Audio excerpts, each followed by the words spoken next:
I'm Serena Williams. You watch me live on TV. So why am I in a British drama you watch?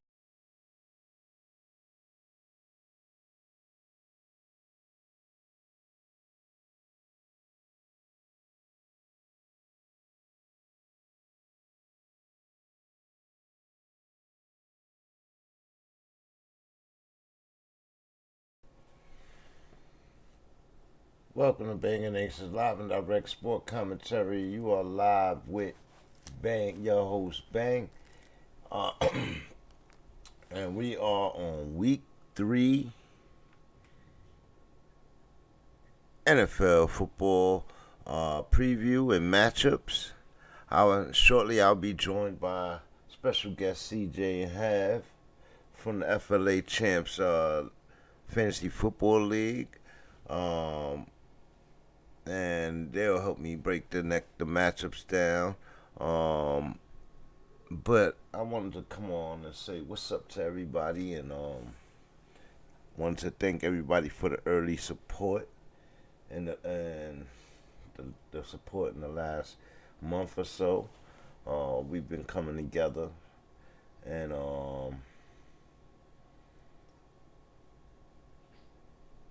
we've been doing a slow grind and success, and I'm happy with it.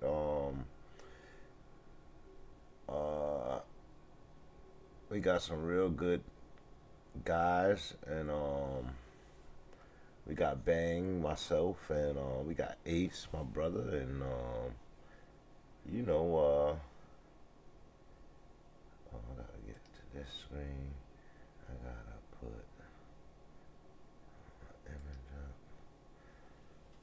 and we going. Poof. What's up? What's good? What's really, really good? What's really, really good? What's up, America? We are live on BANGnACES live and direct sport commentary. And don't forget to like, share, subscribe to the channel. Thank you for eyeing the channel.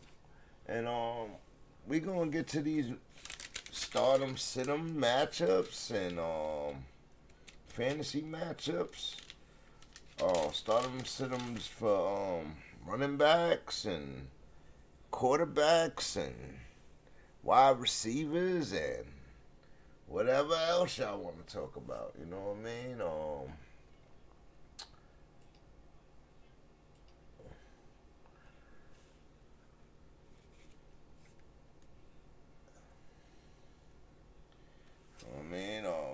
We had some real good games last week in football. Starting with the primetime games that we actually broadcasted. I gotta apologize for the Thursday night primetime game that we missed. Had a situation and couldn't make it, and I missed that game. And we had a severe loss in that game. Christian McCaffrey went down in that game. But the Panthers seem to pull it out. They went with stride and they pulled it out. They're going to be a very different team, but they pulled it out. And they pulled it out convincingly. I got to give Donald some credit. I see a lot of people shying away from Robbie Anderson now in week 3, and he might be a good buy-sell or pickup. Because Sam Darnold has something going on with him. Yeah, man. It was interesting. It was very interesting last week. J.D. McKissick stepped up on Washington. Nobody really had him going. I didn't really have him as a start last week. Tony Pollard. I knew since last year, Tony Pollard was coming. He was coming. And they finally understand how to use him. They have to use him with Zeke. They can't leave him just sitting there. And he's explosive, man. His legs are young. I think he's gonna spark Zeke to get back to it. You know what I mean? That competitive energy and those savvy vets. So I don't think it's over for Zeke. For you guys that want to run away from Zeke.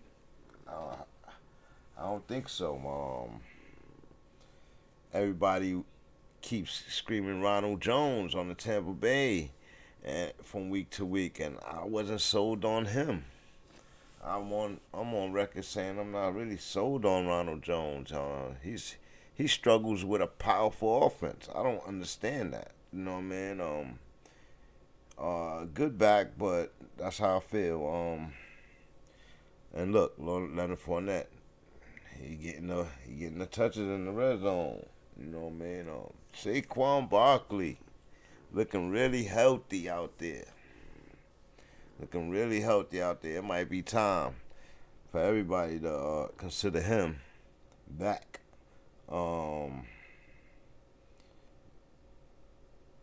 We talked about Christian McCaffrey went out in the second quarter and what did he got out? Pull hamstring or something like that, or he'll be okay. He just has to sit out a couple of weeks. He needs to just nurse that. I want to see what North Carolina could do in the meantime, though. DJ Moore looks great. He looks great.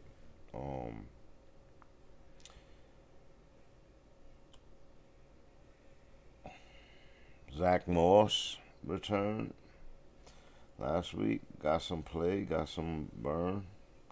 I would consider, if you running that Devin Singletary, you better consider that. Moss is going to be a double play, but I told you Buffalo likes to change their running schemes up from week to week, and that's from history, and so be careful with them. Nick Chubb, Kareem Hunt, I believe they're going to eat this week. They did good. Tyson Williams still looking strong. Though Latavius Murray came and looks like he's getting the ball in the red zone. Watch out for that. I think that change of pace is really needed, especially because they run with their quarterback as well. So when they stack the box like that, that change of pace is needed. You let them assume they seen the play before, and it goes to somebody else. You know what I mean? So people hit the holes different. You know what I mean? Things like that. DeAndre Swift looks strong. Jamal Williams looks strong. Jonathan Taylor, I see people running away from him. All of a sudden, they're scared. They're dropping him. No, don't drop him. Great back. Everybody know who he is now. They preparing for him. You know what I mean? So, this is when he got to make his adjustments. They got a good change of pace. Naeem Hines. And here goes CJ. Hold tight. Give me a second, see. How much? Are you coming back?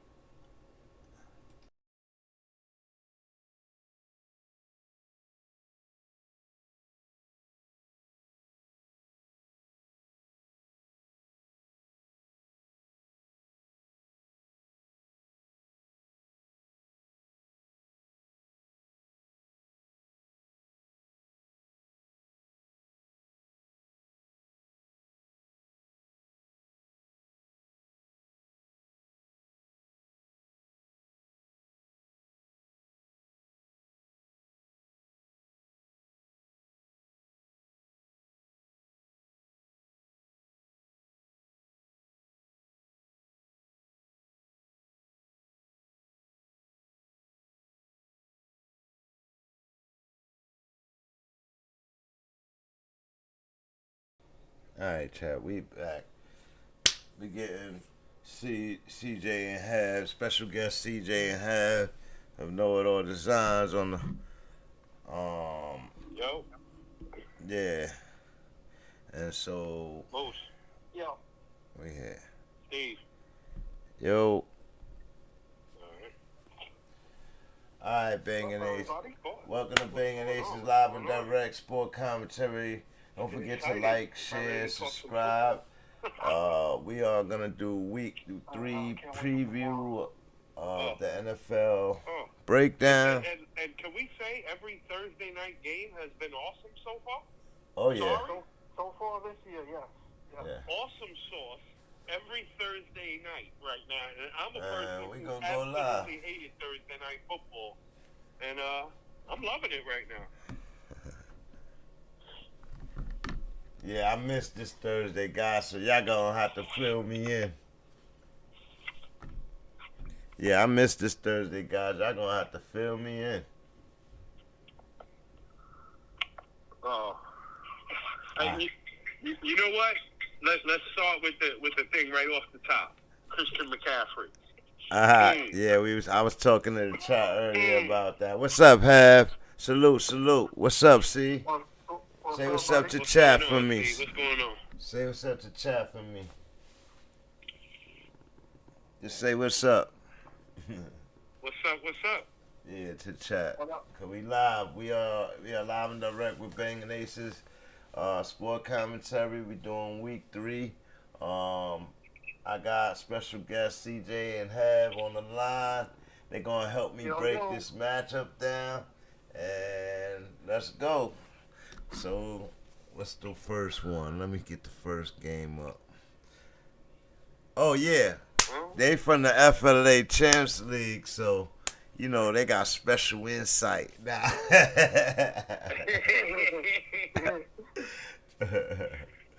Oh man, all right. Let's do this. All right, so about this Thursday night yeah, nightmare. we have to. That's for the everybody who had the number 1 pick in the draft this year. We had a Thursday night nightmare. Let's talk about that. yeah. The Panthers. That would be the Panthers-Texans game, with the Panthers coming out victorious 24-9, but they went out with a heartache. Their star, Christian McCaffrey, goes down in the second quarter, and fill the chat in on how the rest of that game went. Well, I mean, literally Carolina controlled the game, the whole game. Okay. Complete control. We're talking fantasy. Obviously, losing Christian McCaffrey, the number 1 player in football, is miserable. But I ain't have him on my team. I ain't got him on mine either. I ain't got him on mine. So for all those McCaffrey owners out there. Nah, man. It turns out what's the injury? Yeah, it's only a hamstring, though. You know, Yeah. if he's lucky and all the people that have him on their fantasy teams are lucky, it won't be a nagging hamstring injury. It'll just be like a week or so. Okay. So question, guys. Does he go to the IR? No. If he goes to the IR, that's 3 weeks. No. I I would probably put him on IR if I was the Panthers, but 3, because I want to assure he's right. You know what I mean, for later in the season, and but I don't think they're gonna do it. I think they have to.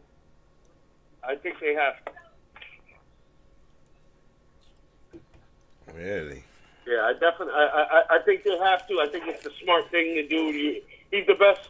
I mean, just honestly, he's the best player in general. You know? Okay. So.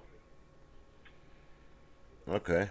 But I see that Sam, don't take that much credit from Sam Darnold away. I see he pulled it out. DJ Moore was looking spectacular. I see a lot. I was telling the chat earlier when I opened up about I see people running away from Robbie Anderson, but I would think that would be the biggest mistake people can do. But he might be great for the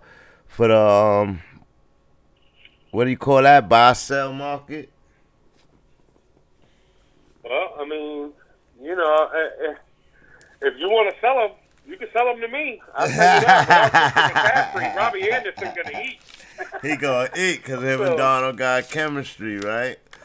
And well, not only the chemistry with Darnold, but the targets that McCaffrey consumed. You're talking 10 to 14 targets. So 10 to 14 targets being spread around. I mean, DJ Moore, you already saw, he 8. He had 12. Robbie Anderson had 8. So it's only going to spread, and we're going to see more and more. I think quietly, this is a little sleeper. I'm mad you both are in my league, but Dan Arnold is going to be a sleeper without Christian McCaffrey. I'm sorry, that short little over-the-middle pass, boom, that's going to Dan Arnold. Not necessarily. Right. Well, what do you think? Well, let's not forget last year when Christian McCaffrey went down, Mike Davis stepped right in and did fine for them. They didn't have to pass the ball any more than they already were, honestly. So you're saying maybe, Chuba is going to eat them? Maybe, yeah. Maybe. Well, I tell you both, you better spend big. Oh, what's up, James Zoo? Salute, James Zoo. Hold on, I got a question from the chat. Should I start Godwin over Hopkins this week? Even if Hopkins does play, I don't know how well he can play, and he could get injured, and he might just be a decoy. Don't overthink yourself, brother. I'll tell you that much. Yeah, I mean, if D-Hop is one of those dudes, if he's playing, you gotta play him, man. If he's playing, you gotta play him. He is hurt. And he is playing injured. Hey, that Tampa game is gonna be something serious, though. Yeah, with undefeated teams. Yeah, and you're also probably talking. You're talking one of the top 3 secondaries in the game. If anybody has the pieces to slow down the Bucs offense, it should be the Rams. That game might not be what everybody thinks it's going to be because you got 2 really good defenses going head to head. Yeah, you know what? You might be right. And with what's this guy's name? Being on the COVID exempt, Godwin might eat this week. You know what I mean? So I don't know. I would say I gotta play Hopkins, man. I will play and try to get Godwin in there too. Like I was gonna say, how you don't want to play both those guys? Yeah, like try to get them both in there. Who else you got that you not playing those 2 guys? Are you talking DFS, James Zoo? Are you talking DFS? Let us know.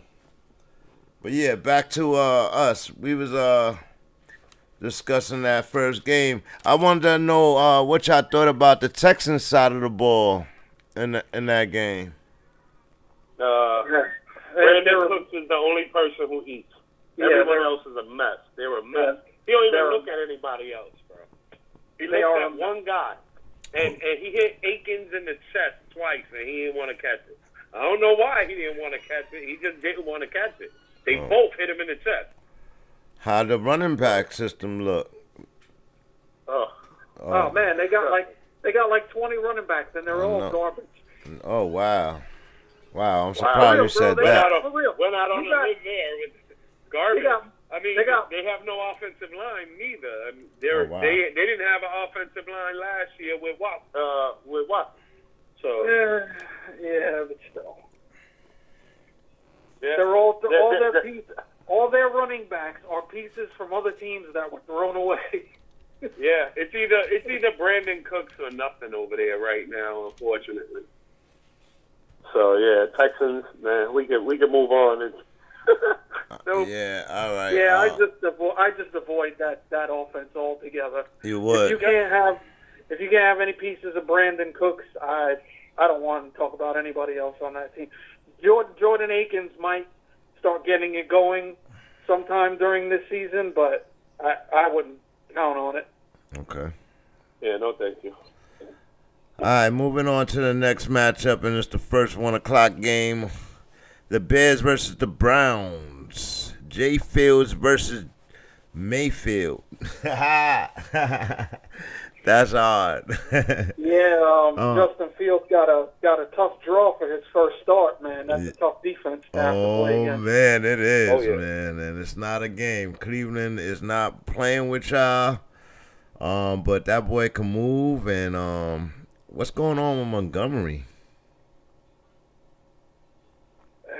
Well, he did real good in the first game, and didn't do as much in game 2. So, you know, it's still early in the season. You know, Andy Dalton went down. They were scrambling a little bit. So, but wasn't that kind of his identity last year? So, Also, you know, didn't he have a habit of disappearing for a few games? Yep. So yeah, it might be this, but it's early in the season. It's hard to tell. Again, you know, I like Montgomery. I'm a fan. I think he's running with purpose this year. When I see him get the ball in his hand, and he's a good receiver out of the backfield. He's one of the few 3-down backs in the NFL. Having Damian Williams as a backup hurts him a little bit as well, as far as like overall value. But I think in general, you know, he's gonna eat. Let Fields get on the field. Let's see what the Rook got. Let's go. Yeah, I think he's going to be. It's really their whole offense is going to depend on how the kid progresses, how fast he, you know, gets it going. Because you know, let's face it, every team is as good as their quarterback. So we'll see. Yeah, I you know what, man, I agree. Dalton was talking as my time stuff, and you know, you see how Karma works. The defense is a great defense still. I don't know, man. They kind of fast. But they're gonna be tested this week. And Allen Robinson and Mooney, what do you think about them? Well, Allen Robinson is quarterback proof, player proof, game proof. The dude just is always open. He a baller, man. He's a true number 1 in the NFL. You know? I mean, he's never gonna be big time because of where he's at, but he's really good, man. The dude he's like a Keenan Allen, in my opinion. I put them in the same range, you know. Yeah. And Mooney's coming up, man. Mooney's been all right. I mean, he's been averaging. I think he averaged 7 or 8 targets for the first 2 games, which isn't too bad. Right. You know, that's solid number 2 numbers. Yep, so, solid. You know, we'll see. We'll just have to see what this offense is going to look like under Justin Fields now. Yeah, that's now it's his offense. Yeah, that's the big question mark. And then they got to gear the offense around him, like, you know what I mean? So, you know, it's a big transition real quick that he got to do. We'll move to the other side of the ball with Mayfield and the return of ODB and Chubb and Hunt trained and all the rest of that monster is going on. We know you excited for OBJ coming back. Called them ODB. Yeah, OBJ, ODB. He gonna start screaming and all that. We're gonna see, man. I mean, there's no Jarvis Landry, so. Yeah, that's what I mean. No Jarvis Landry, no Higgins. No, man. It's just geared for him right now to just shine. Peoples Jones is a sneaky pickup right now. If you need a wide receiver, he's gonna see quite a few targets. You hear that, chat? Peoples Jones don't sleep. Maybe Kareem Hunt gets a little uptick in passes as well. And I think all the tight ends eat for that team this week.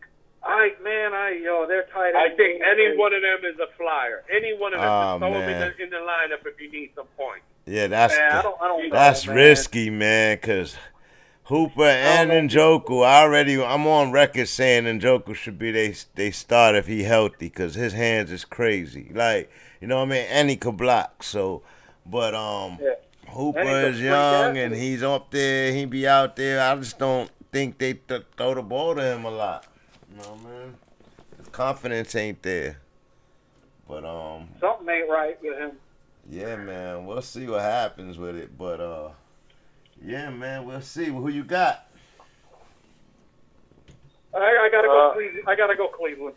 You gonna go Cleveland? I'm going Cleveland too. I'm gonna go Cleveland too. Yeah, I guess we're gonna go full circle here because I love me some Browns. Too many question marks surrounding the Bears right now. Yep. Yeah. Yep. I feel the same. I think the kid is gonna impress, though. I think the kid is gonna impress. I really do. I really do. I'm excited for him.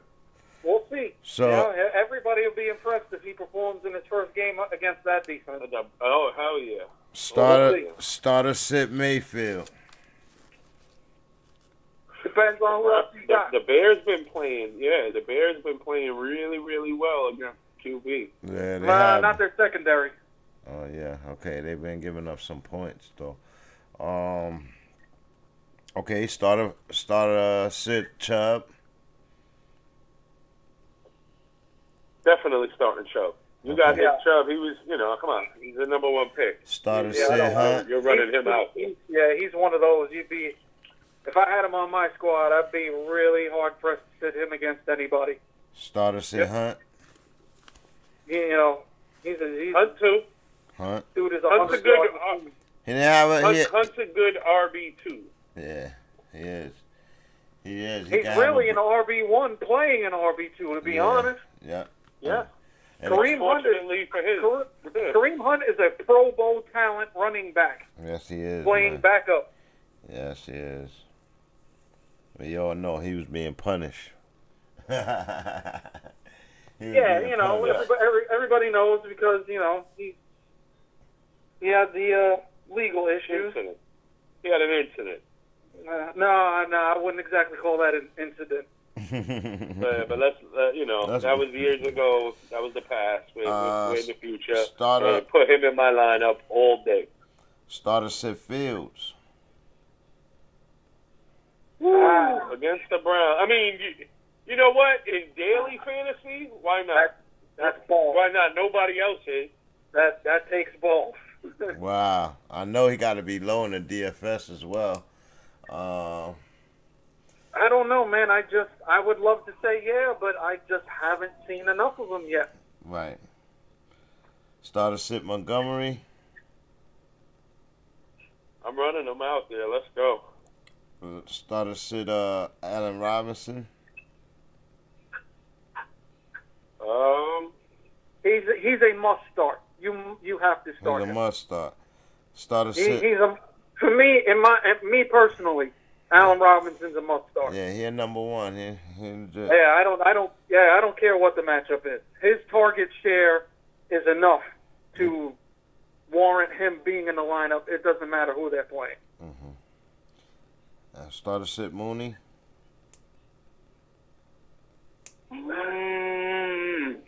I'd be cautious. He's a flex guy. He's a flex guy. Flex. I don't know if the kid You should have something better than that, though. You should have something better than that you can go to. Yeah, honestly, you should. Yeah. I agree. Starter sit the Bears D. Nope. Starter sit. Yeah, I don't. Too much firepower on that offense. I don't know.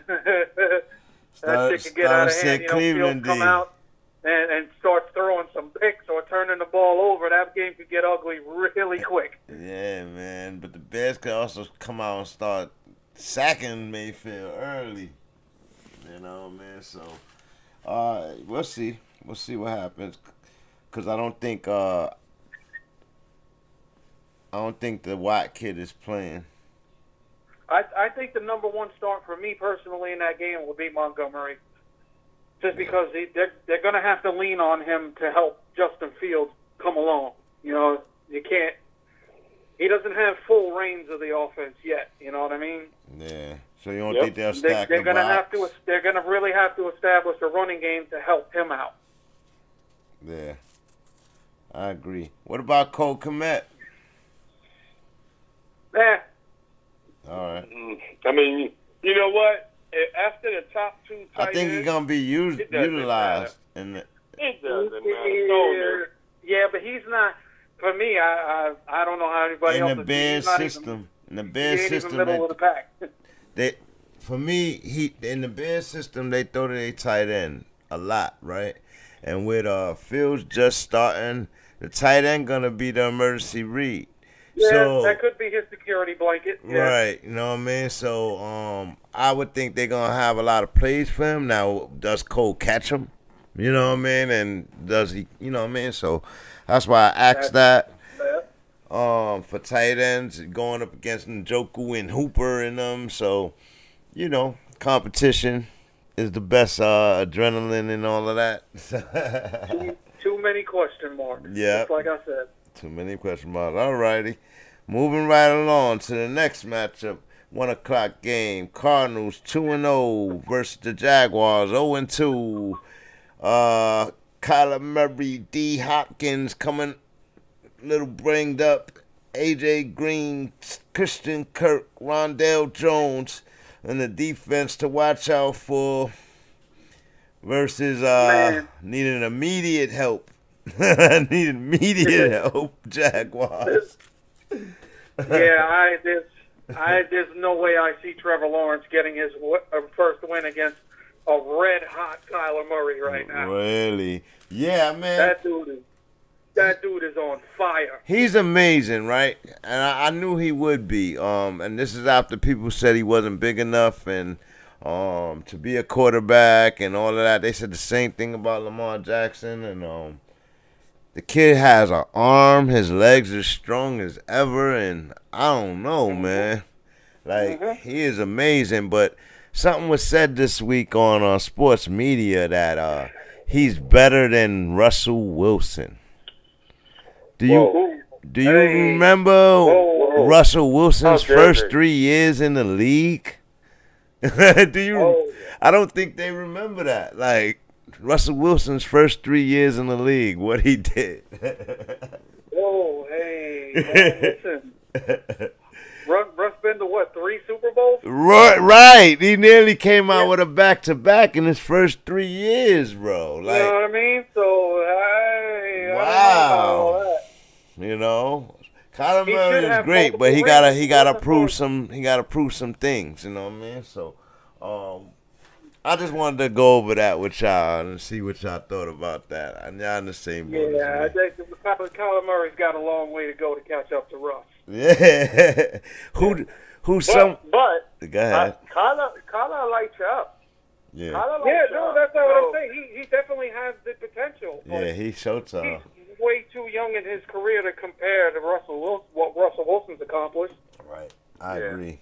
Yeah. I agree. And he's still playing, and Russ is still playing at an elite level. So. Yeah, man. All right. So what about the running backs from the Jaguars? Oh man, that shit is a mess. I'm mad about it, bro. I got James Robinson.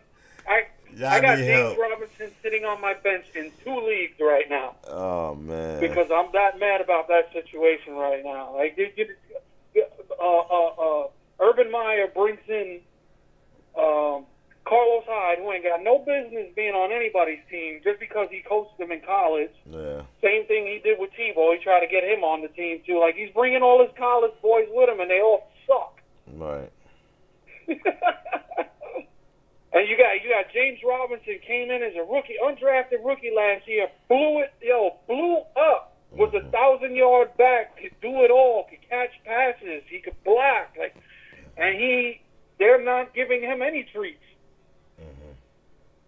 No. I mean, a lot of it does have to do with game flow and the fact that, the Jaguars haven't been exactly competitive right now. So, and he did get 11 touches last week compared to, I think, 4 or 5 in week 1. So he could be trending on his way up. But, I mean, you can't be happy about having him watching the Jaguars offense right now. No, not at all. Trevor Lawrence, so far, not impressed. I am. Nope. Him and Zach Wilson are leading the league in interceptions right now. These dudes are a mess. But look at what they're being asked to do. Yeah, I agree. They're constantly playing. Yeah, they're taking a lot of hits, man, and early in their careers, and that could mess them up for later too. So these guys better get it together. I mean, step it up. Come on, this is the NFL. You gotta put on your big boy pants and step it up, bro. I mean, get in the room. Come on, off the bench. All right, Jaguars. Y'all gotta step it up. Because here on BANGnACES, and take some to the. We not taking the excuses. Be accountable. Be accountable, Jaguars. Not everybody's a Pat Mahomes or a Justin Herbert. This is real. This is true. This is true.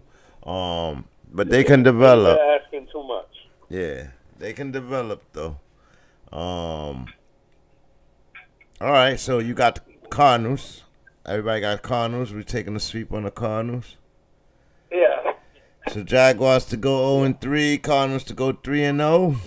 Okay. Yep. And you start us. And that one. Start us at Kyler Murray. Oh, easy start. Definite start. Kyler Start everyone from Arizona except James Conner. And maybe AJ Green. And you know what? If they get up high, you know what? James Conner is a sneaky flex play on the strip, and they might be destroying this team. I think so too. What do y'all think about Chase Edmonds? He hasn't been up to par, but what do you think about him as far as a fantasy This is a get-right game. He hasn't been Oh, this is bad. definitely it's just a get-right game. I mean, Kyler's been balling. Yeah. Kyler is running that offense. Yeah, he is, man. You know, so he steals some runs from them. Right game for that team, in my opinion. So, they're going to take on this weak defense and go in and play destroy. And fantasy point production wise, Edmonds has been all right. The first 2 weeks, he hasn't been great. Right. But he hasn't been bad either. He's been all right. I think he had 12 points one game and 14 the other. So, that's not bad. That's a good flex start. If one of y'all could pull up the yardage that he's getting, I think it was 45 1 week. Then he had a couple of receiving yards too. So he got some sneaky things that can blow up in any game and have some big numbers. So yeah. What about the other side? You not starting nobody from that side? Is anybody worth a pick from that side? Wide receivers? Edmonds had 14 in the first week with 12 rushing attempts for 63 yards, 5 yards a carry. So he's averaging 5 yards a carry in general. He had 4 targets, and he caught all 4 of them for 43 yards, right? Yeah. Then Vicious to me. In week 2, he had 8 rushing attempts for 46 yards, 5.8 with 5 for 5 with targets. The dude don't drop the ball. He don't drop the ball. Edmonds is right now a must start. And he don't fumble. Yeah. He's a solid. He's a solid flex dude right now. Solid. Solid. Yes, I agree. I think he's even approaching RB2 numbers. I mean, right now the running backs ain't eating at all. So, if he continues to do that for the next few weeks, he'll easily be considered a RB2. Yeah. Yep. Easily. And in this game right here, I think they get ahead enough that you could literally flex James Conner. That's going out on a limb. But I think it's possible. I think it's possible. If you ain't got nobody else, a lot of dudes is hurt right now. They're having the injury bug. The thing that bothers me, though, is that he's playing on a very high-powered offense with a lot of mouths to feed. And they really like that Rondale Moore kid, too. Yeah, Rondale Moore suddenly has this super value because he's fast with the ball, he's catching the ball, he's running the ball back, he's doing all of this stuff. What do y'all think? He's one of those things. He could turn out to be a really, really dangerous gadget dude for them, man. Really dangerous. Okay. All right. Well said. That was it. All right. So moving right on to the next game, which would be the next 1 o'clock game as well. The Chargers versus the Chiefs. The Chiefs coming off a loss. They gonna be out for the neck. And Chargers actually looking pretty good over there with Mike Williams, Eckler, and them boys. So this is gonna be a hard one right here. Hey, this is gonna be a really, really, really good AFC West division match. Early game, man. This is the game to watch, I think. With two really really, honestly, you're looking at two of the greatest future QBs in the league right now. Yeah. I don't care what anybody says. And This it's going to is be the that future way. of the NFL right here. And it's going to be that way for the next 10-plus years. Because Patty Mahomes has already proven himself. He got nothing. He's already done it all, and he's only 25 years old? Mm-hmm. And this kid, Justin Herbert, is the fucking truth, bro. Yeah, and that natural competitive bug in this game is going to be crazy. And I look for Patty to air it out because of last week. I think this has the potential to be the highest scoring game of the week. Yeah, I think so. It has the potential. However, this is where the things get a little interesting for Andy Reid. The opposing offenses and defenses seem to have figured out how to just stay with them and steal the game at the end. Seems to be the strategy and blueprint of these defenses. And with a quarterback like Justin Herbert, I think he can keep up. But we'll see. Because Mike Williams is going to having an epic year to me. And if he stays healthy, he can be so amazing. So. Yeah, that's basically the blueprint that the Ravens followed last week. They just stuck with them. They didn't let the game get out of hand at any point. Yeah, it seems like teams have figured that out. So Andy Reid gonna have to make the adjustment. Don't just put it on Patty to figure it out. He got to make the adjustment. Where they running game at, man? Where's what is his name? Hilaire? What is his name? Charles? Clyde Edwards-Hilaire. Clyde. He Garbage. Yeah, Garbage. is really in the trending direction of being a bust.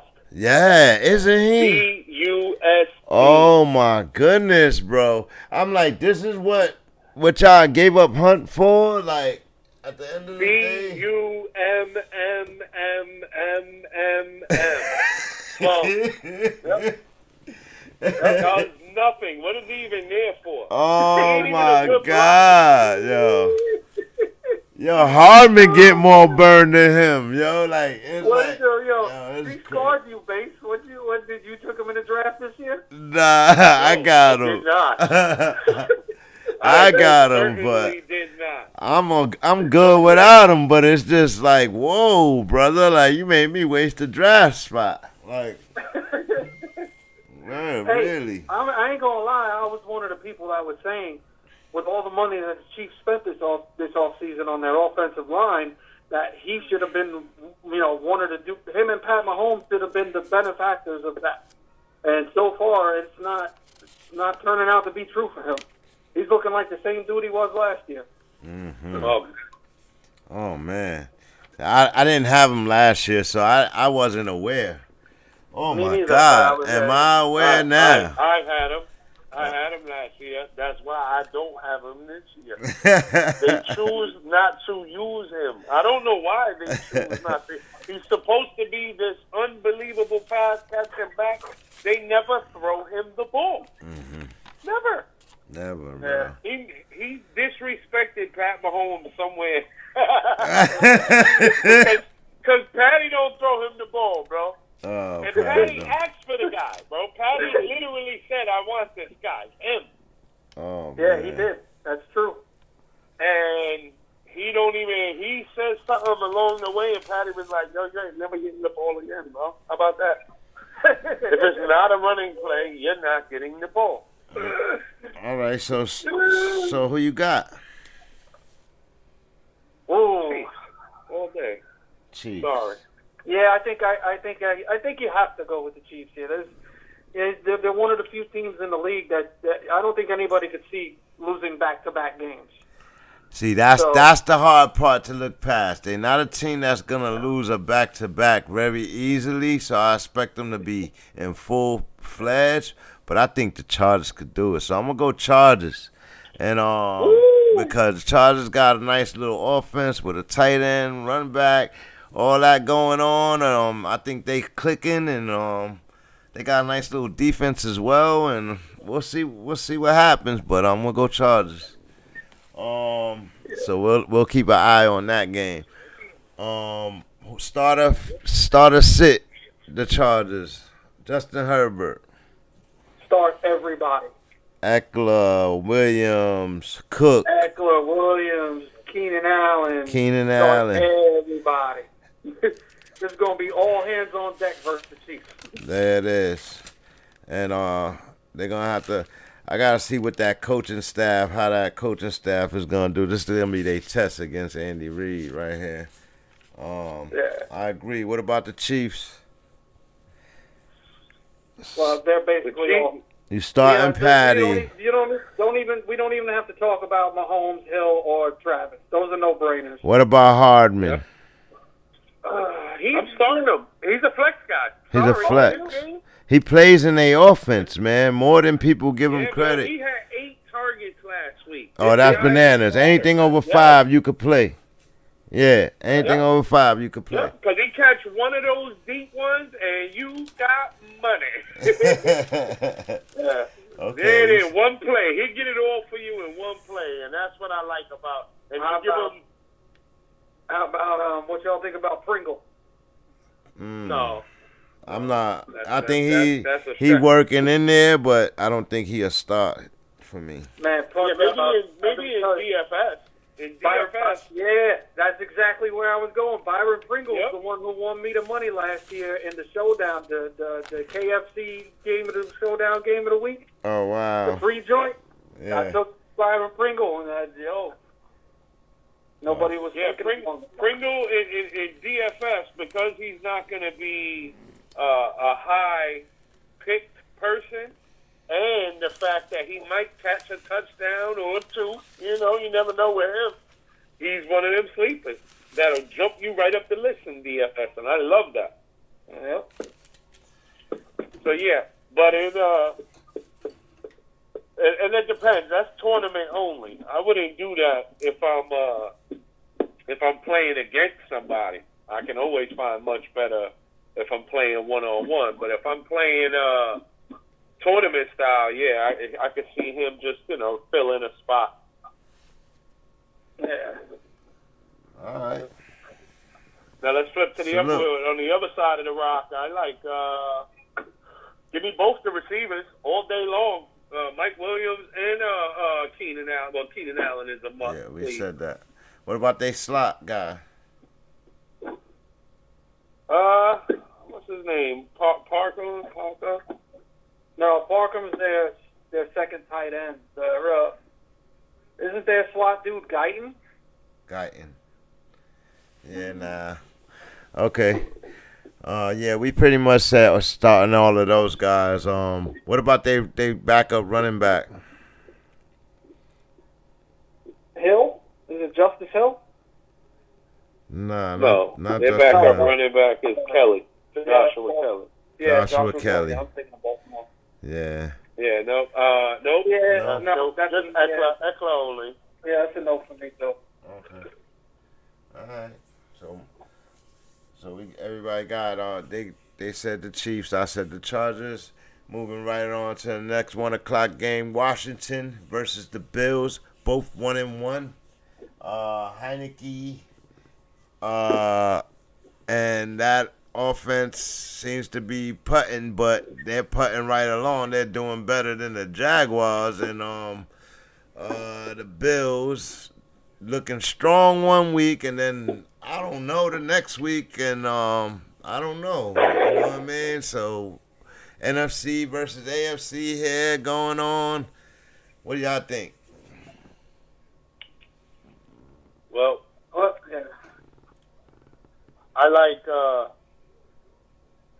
good football, and this is going to be good football. They both got good defenses. Great defense. And yeah, the Washington's puttering, but they're going to get it together.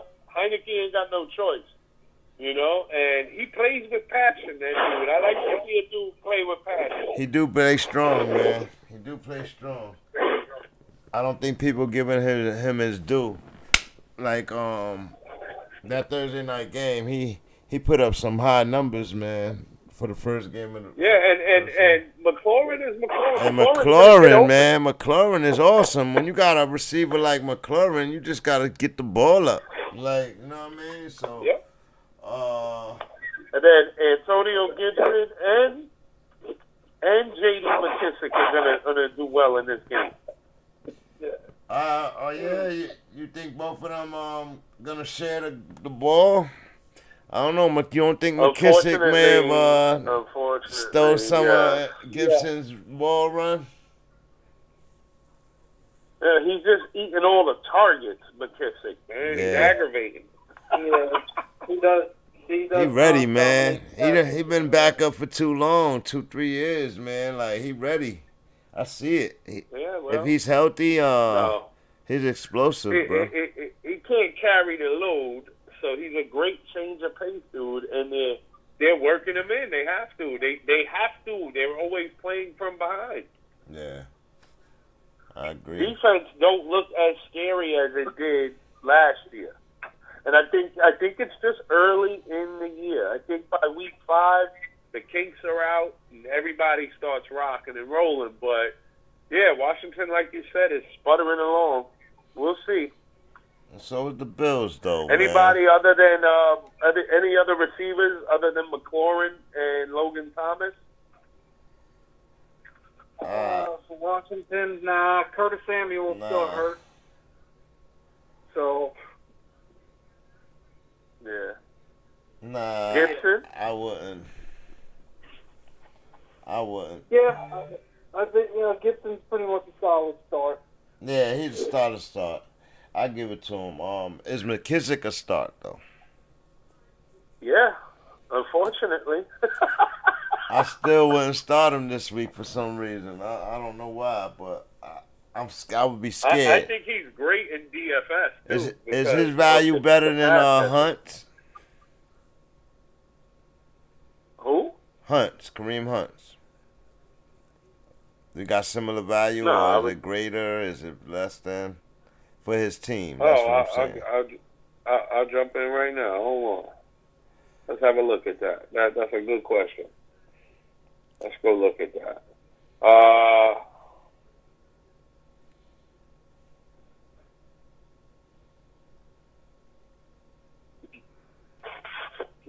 Gibson's pretty cheap at $5,900. Shoot, Kareem Hunt is $5,600, and J.D. McKissick is $5,200. So, and this is on DraftKings. So, for me personally, it's cheaper. I would save. Give me Kareem Hunt all day because he closes out the game for Cleveland too. Once Chubby got his 100, then Kareem Hunt go in and try to get his 100. Yeah, he got his 18 carries. Got banged up and tackled a couple of times. He give it right to Hunt, and Hunt don't be playing with them. Yeah. And I think Buffalo has a real good defense in comparison to Chicago. I think they both have good defenses. So give me, I don't care. Give me Hunt all day. Just the game flow. Cleveland should blow out Chicago in comparison. This game might be a close game. Washington and Buffalo. It should be more of a tight game. I don't know. Josh Allen, though, now going on this side of the rock. Since there ain't nobody left to talk about, I mean, you can play Logan Thomas, I think, against Buffalo. Why not? I mean, tight end is so thin anyway. Yeah, I think Logan Thomas is a good play. So, but, like, going back to what I was saying with Josh Allen now, if he light it up, he can light it up against Washington's weak secondary. So Diggs is a play. My opinion. Diggs is a play. Who's a play? Diggs is a play. Sanders is a play. From last week, Dawson Knox is in play. Let's go. Knox. I ain't mad at you. You called it on him. Yeah, man. I said anytime he has 5 or more targets, they usually win, and they usually have great games. Like he'll have a great game. So he's part of that offense. Zach Moss had 2 touchdowns last week, too. Really? Oh, yeah. Zach Moss, he got implemented into running game after being not found a healthy scratch in week 1 and well, he got pop out. He did something wrong. He said something wrong. They gave him pop out. That's all. Okay. Yeah. So you think he's gonna be a steady stay? Think he's gonna be a steady stay though? No, well, I think when at goal line, it's gonna be Zach Moss. When it's everything else, it's gonna be Singletary until Singletary needs a little bit of rest. I think Singletary gives you the double threat, whereas Moss gives you the power. So I think they got a good 1-2 punch quietly in Buffalo. They just got to run the ball more. Yeah. Yeah, why not? Throw them in. What about if you don't have, like I said, if you don't got one of them big 3 at the tight end, big 4 at the tight end position, you don't got one of them top guys? Yeah, every tight end is any tight end that got a chance of getting a touchdown on his team and sees 4 or 5 targets. Yeah, give me that guy. Why not? And on the other side of the Especially ball, against Washington, that front 4, he might check down a lot tonight. That's why I like Singletary too. What about the Bills' defense? Yeah, I like the Bills. Yeah, they could be a sneaky against Heineke. Why not? Yeah, it could be. What about Washington? No, I don't. You think they're gonna get passed on? They weren't looking too good the first 2 weeks, to be honest with you. Yeah, 'cause Daniel Jones threw all over them. And ran all over them too. Yeah, Daniel Jones did some dirt to them on the low, even though he lost that game. He could have won it, and then they lost last week. I mean, they won, but they got scored on a lot. So you start to sit Heineke. I think everybody's got to have a better option. Okay, I agree. I think so too. But if you don't, and you're gonna play Heineke, he throws the ball, man. He's gonna have to throw the ball. So, J.D. McKissick, start or sit? Start. Flex. Flex only. Yeah, I got to say the same. McLaurin, start. Oh yeah, he's definitely he's number a lock 1. start. Must start every week. Gibson a start. Yep. Logan Thomas a start. No to the Washington defense. And who you picking? Bills or Washington? Bills. Yeah, Bills. Yeah, we'll go Bills too. And the Bills will go up 2-1, being the AFC 2-1. All right, that'll be pretty cool. They beat the NFC team. All right, moving right along to the next game, 1:00 game, Colts versus the Titans. With I got something for this. Carson Wentz, dual ankle sprain. How the hell you? Hold on for a second. Let's talk about that for a second. I've been watching, get through. I've been watching football for close to 40 years, man. I ain't never heard of somebody spraining both ankles at the same damn time. Yeah, that's why I was dying just now, because, I thought I was the only one that had that thought. Like, what quarterback has ever sprained both his ankles in the same game? Like, you know what I mean? Like, what the fuck is going on here? Like, how does that happen? He has a dual ankle sprain. This dude, but he's gonna play. Out of peanut butter, man. Do you think he'll make it through the game?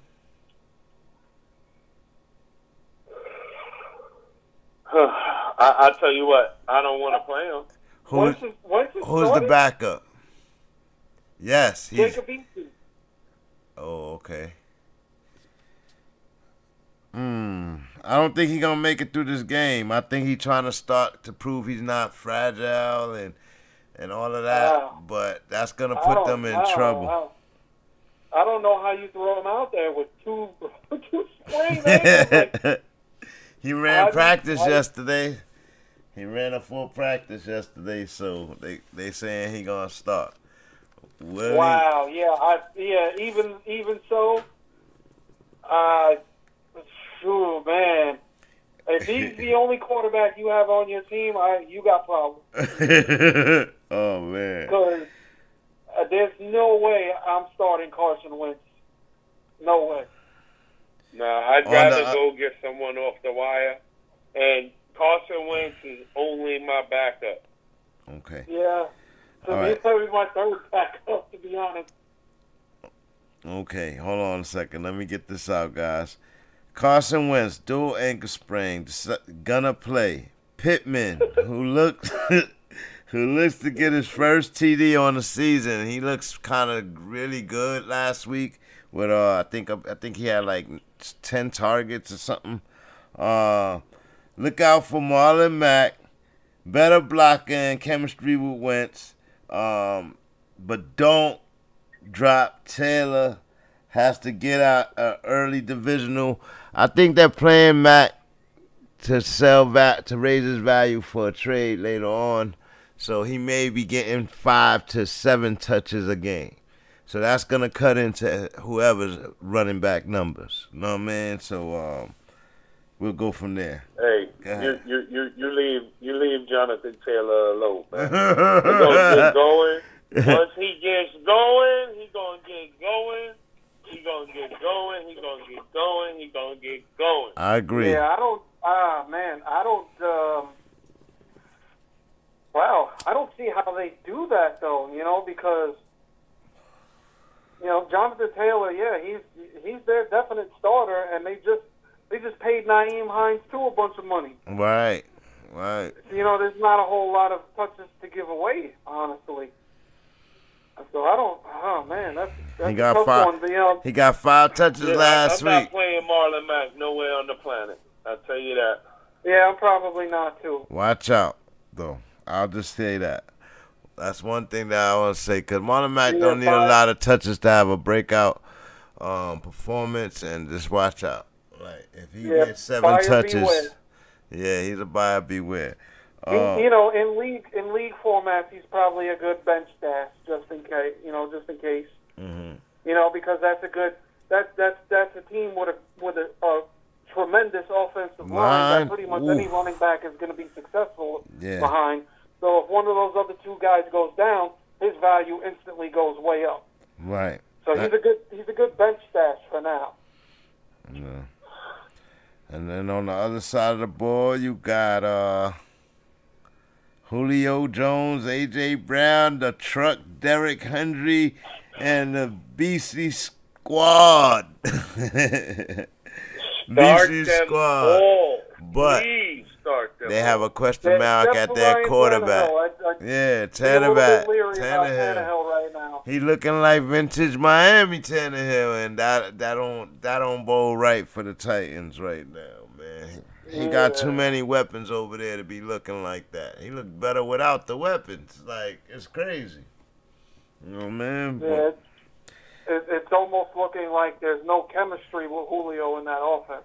Nope. And it's affecting. It looks like it's affecting Tannehill. Do you continue to give Derrick Henry 30+ touches? I don't see how you don't. You think he can? You think he can handle it? He'll maintain through the season. He always has. The Derrick Henry is probably the most durable football player, period, on the planet. Dude, not only that,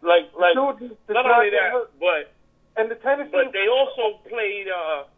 They played Arizona and they played Seattle. They didn't play cream puff defense. You know what I mean? Like, I'm talking about Tannehill. Mm-hmm. They didn't play cream puff defenses. They played good defenses that are really, really stepping it up right now. So, to be honest with you, I think the Seahawks have the worst ranked defense against the run. Yeah, they're a mess. That's why Derrick Henry made them pay for it. He did. Week 2, but, he did. Coming off an exciting game against the Seahawks. Overtime win? Was it an overtime win? No. It was right before the overtime. Right before. But anyway, yeah, that was a hell of a way to close out the game on Derrick Henry's back. But they do it all the time, and yo, man, I don't know. Tennessee was smart with him. They didn't run him into the ground early in his career. If you guys remember, Derrick Henry's fantasy value for like the first couple years of his career was not really good. Not good at all. You know? Yeah. So I remember. They didn't run him into the ground, and you're seeing the fruits of it now. And like I was saying before, the dude is it's mind blowing how durable he is. I went and looked at his high school numbers. His senior year of high school, he had over 400 carries. That's ridiculous. That's like an average of almost 50 carries per game. Wow. They never threw the ball. I know they giving them the ball 35 times. That's fucking impossible to stay healthy if you're taking that many hits. But if you say he's used to it. People don't want to tackle him. It's not so much that he's different. Like you just look at him compared to everybody. He's a linebacker in a running back's body. Yeah. There's no other running back like him. He's an anomaly. Yeah, he is. You know what I mean? Like you don't want to get into the late third quarter, fourth quarter of games. You don't want to see that dude running at you. Yeah. Especially in November, December. Yeah, bro. He's a totally different animal. Yep. He's a damn monster, bro. I love that guy. For real, man. He's old school, running down you. He's the bus, baby. Yeah, he's the bus. He's the new bus. He's a throwback power running back, but he's even bigger. He's even bigger and he can catch. He's a little nimble. He got moves. You know what I mean? The kid is awesome, man. He's awesome, bro. I love that guy, bro. I really do. Like him, McCaffrey, unfortunately, he's hurt. But, I mean, these dudes are really, really, really superior. Yeah, They're what we would call elite players, right? But he's even man, this dude is in a league of his own, man. Look what happens when he starts getting the ball. He did all of that in the second half. Like, he warms up. The more he get it, the minute he get over 22 carries, he just get better, bro. Like, yeah, bro. But he pounds on the defense, and the defense starts to feel on it. Like, yeah, he pounds on the defense, and then he shakes them. He's a little more nimble than they think he is. You know what I mean? So, all right. So, start to sit Julio. I'm starting. Come on, you can't sit Julio. You got to start him. Yeah, AJ Brown, AJ, Julio, and Derek are must start. Okay, what about Tannehill? Get that out. Tannehill, I'm starting him. Yeah, a lot of people got Tannehill. I do. I have him in one of my leagues. I got to start him as well because I don't really have a better option right now. So, but to be fair, he's not putting up the numbers that support him as a solid starter right now. So no, but you know what? In this game, I think he's going to have to throw a lot. I think it's going to be a good game. I really do. Indy's defense was good against the run, so Derrick Henry, they don't care. The hell with Derrick Henry. So they're going to force them to go in the air, my opinion. I don't know. What do you think? They're going to stack the box? I don't think the coach could do it. They can't stop Derrick Henry. Colts is serious against the run. They are, but not against Derrick Henry run. Yeah, not against Derrick Henry. He owns that division, man. He destroys every team in that division every time they play. The Colts, Jaguars, and Houston Texans pray for Derrick Henry to break his leg every week. All right. Starter sit the Titans D. No, the Titans D, they've been a mess. Okay. Starter sit the Colts D. Nope. Not against the Titans. Too many weapons, man. Yeah, I agree. Too many weapons that could hurt you. Carson Wentz? No. I want to stay away from both of them. No. What about Pittman? Yeah. If Carson Wentz plays, yeah, Pittman. If not, nah. I don't know. I say either or, just because of purely off of his. He's the number one over there. He's dominating the targets in that offense, no matter who the quarterback is going to be. Yeah, I agree. They're going to lean on him. Start too. Yeah, and Pascal, man, he been a solid player for them for like 2-3 years, man. And that Haitian can play, man. And I don't know, man. I seen him. He's a solid 2. I know that. You know what I mean? He's been balling this year so far. Yeah, he's a solid 2 right now. If they're going to play him with Carson Wentz, he going to look for his targets. Just like they tight end Doyle. He you know, is he a starter or sit? It's tough to say. You got to have a better option somewhere. Yeah. Really? Yeah. I feel like he gets more targets than a lot of tight ends.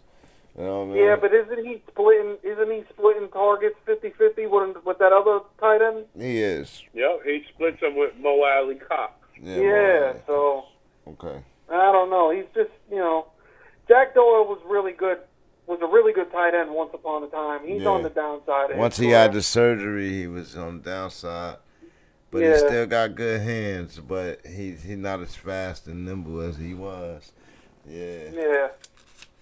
I agree, man. All right, so who you got? Titans or Colts? I got to go with the Titans on this one. I see Derrick Henry absolutely dominating this game, and there's nothing anybody will be able to do about it. They got +5 in Vegas, so.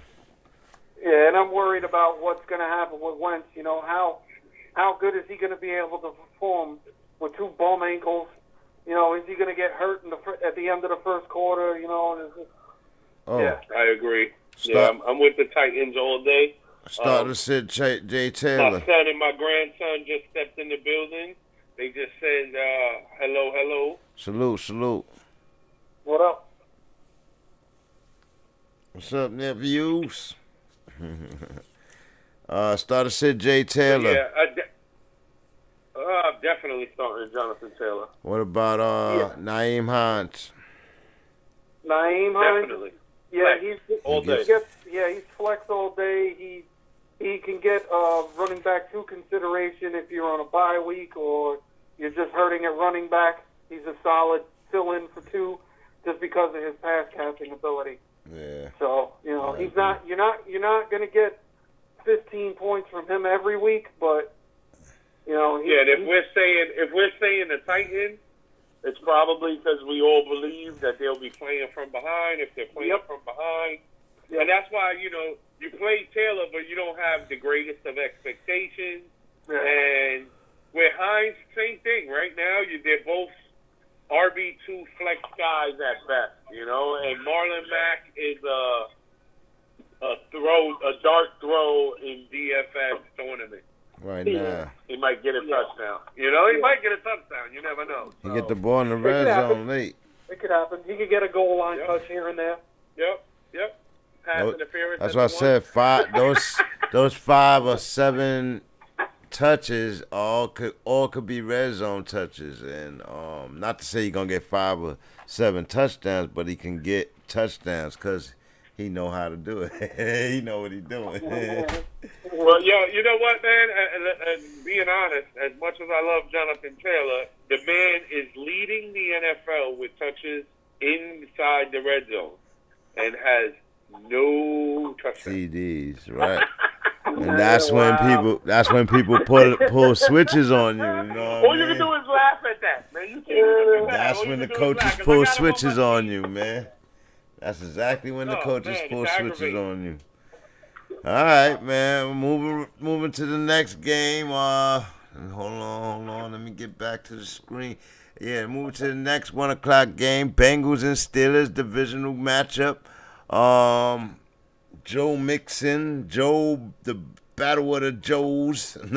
Joe Mixon, Joe Burrow, Boyd, Chase. versus Najee Harris. No Ben Roethlisberger, Juju, and Deontay Johnson and Claypool and those boys. So, what is the records on those guys? Really quickly, they both 1-1 divisional matchup. What you guys think? This has the potential to be a really, really good game. I think it's gonna be a good game, man. Joe Burrow is emphatic, bro. You know, those AFC Central matchups, you know, the Browns, Bengals, Ravens, and Steelers, they're all usually really good games within the division. And Seattle's, you know, let's be honest, not Seattle. Cincinnati is not. Cincinnati's not your grandpa's Bengals. Nah.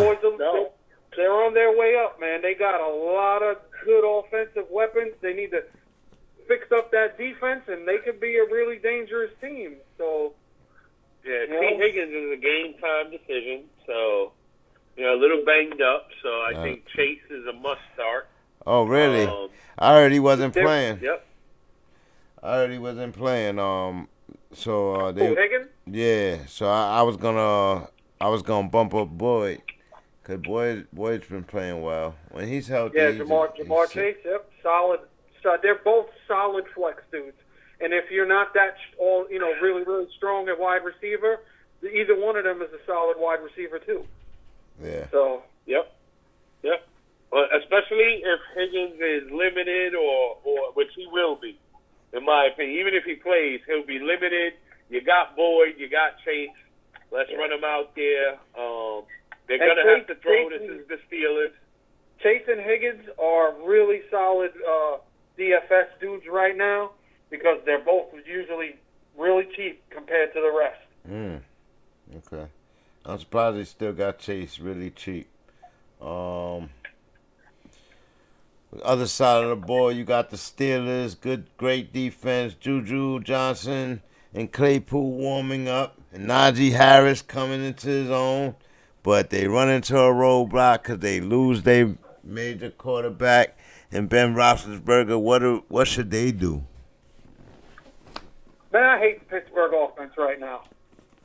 Can't stand it. I can second that. It's so boring to watch, man.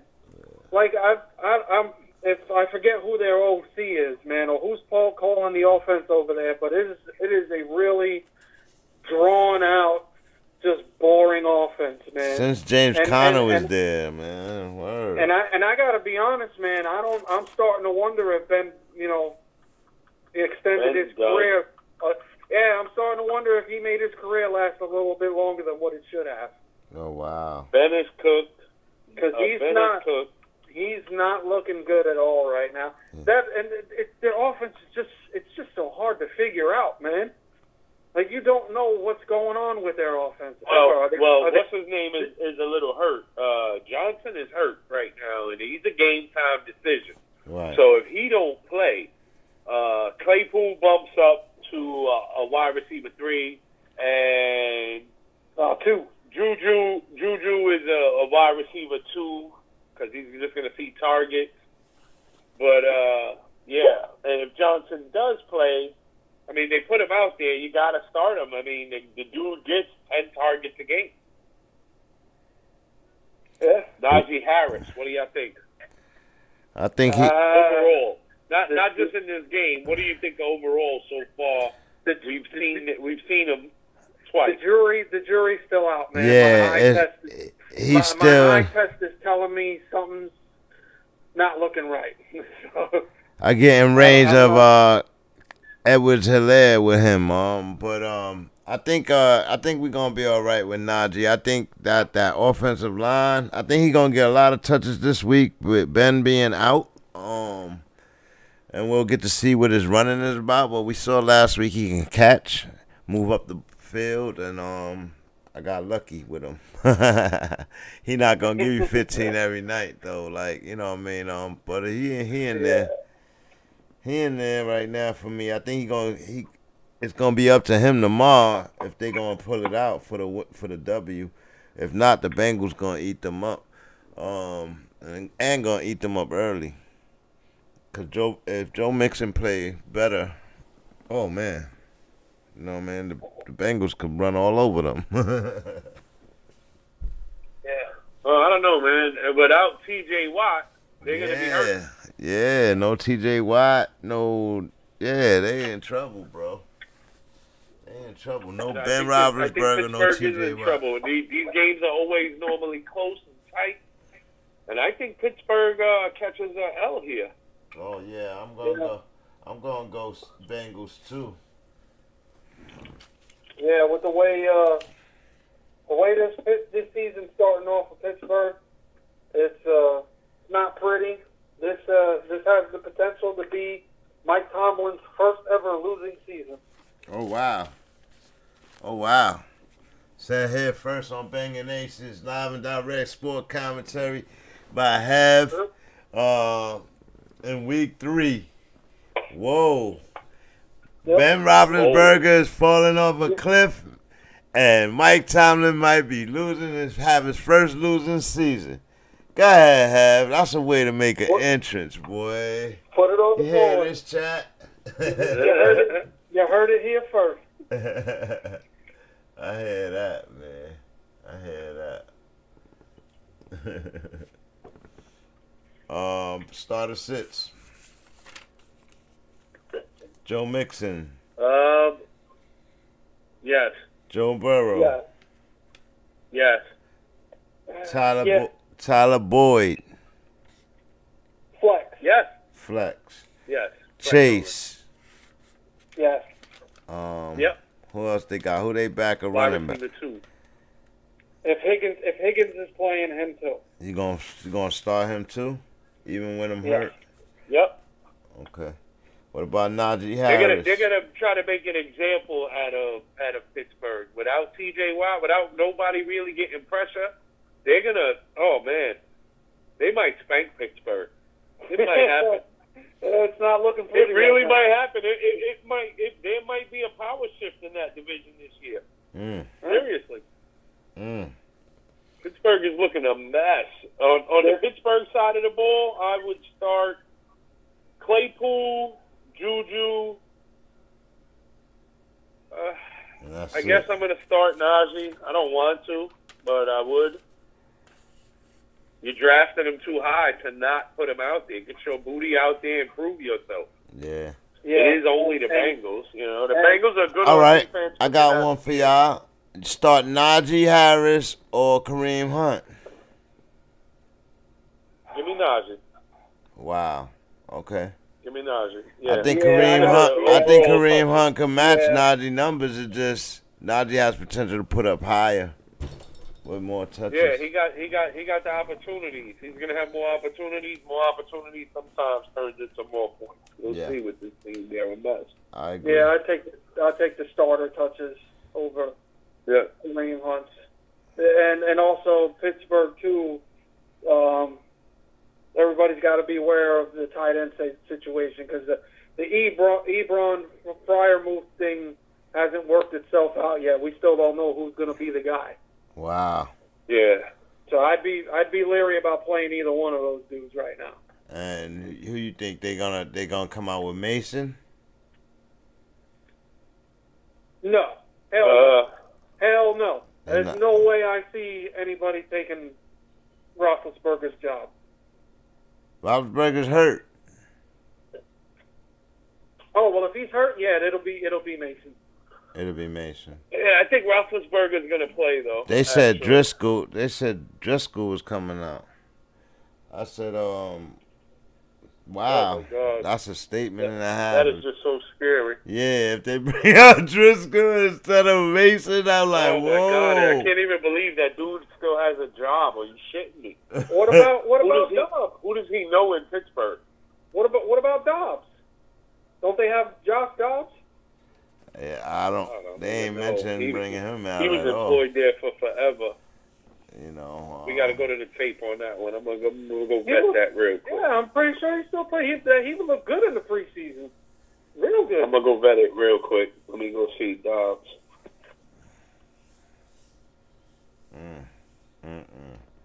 Pittsburgh. Oh, man. Y'all in trouble. Welcome to Banging Aces Live and Direct Sport Commentary. He's on the Don't forget IR. to like, share, subscribe. Shout out to A2DG. Shout out to Know It All Design. Shout out to Third Pound. Shout out to everybody in the chat. Salute. All right. So, who y'all got?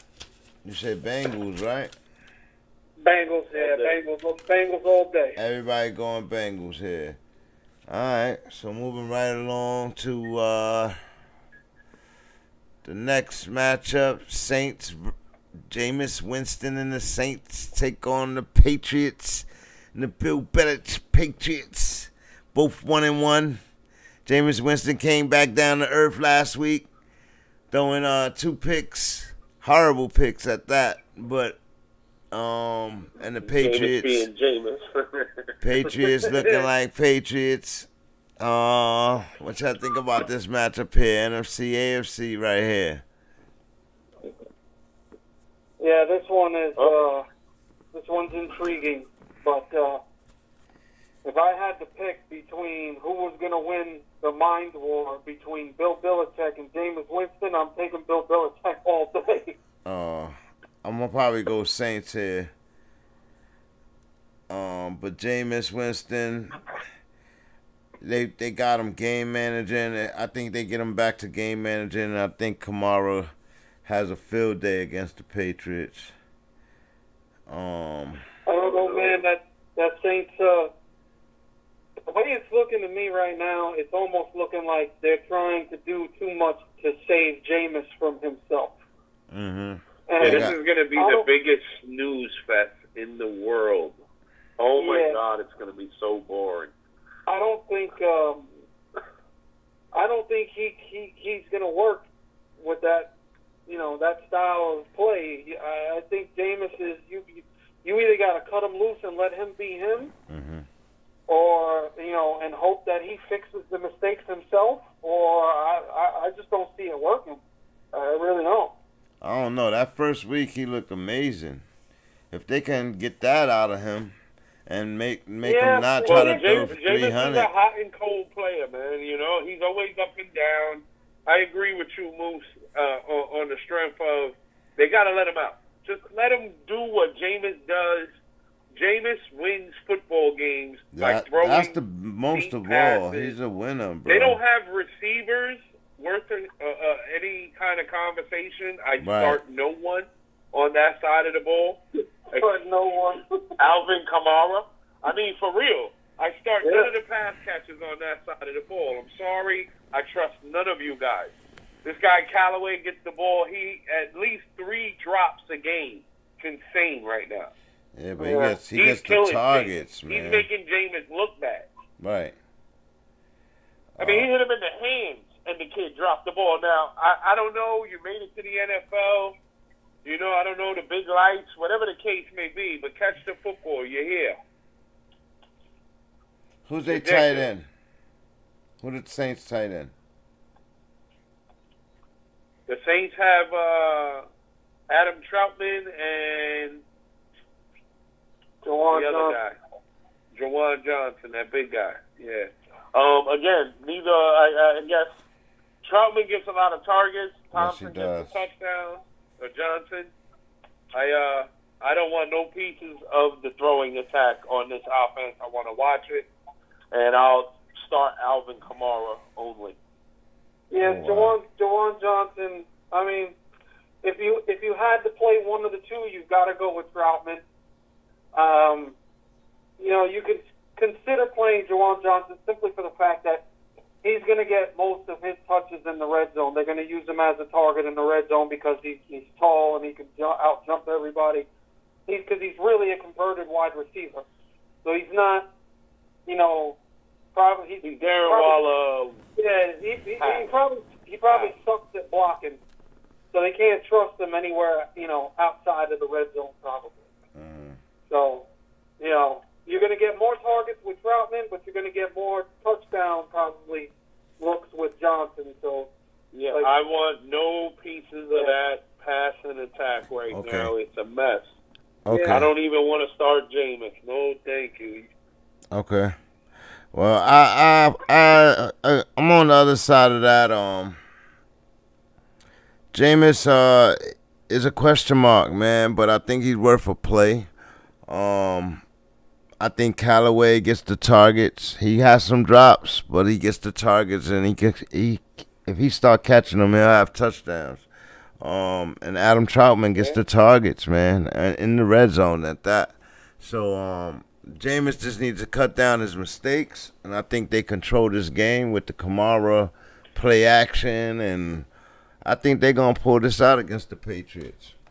Because the Patriots ain't as good as everybody think, but they solid. That's Bill Belichick gets them, but Jameis is a baller, man, and he ain't going to let that guy beat him. Not Mac Jones, not yet. So I'm gonna run with the Saints there. Mac Jones, start or sit? No. Yeah, I think you got to sit him against the Saints defense. Yeah, Saints D. Yeah, that's a start too.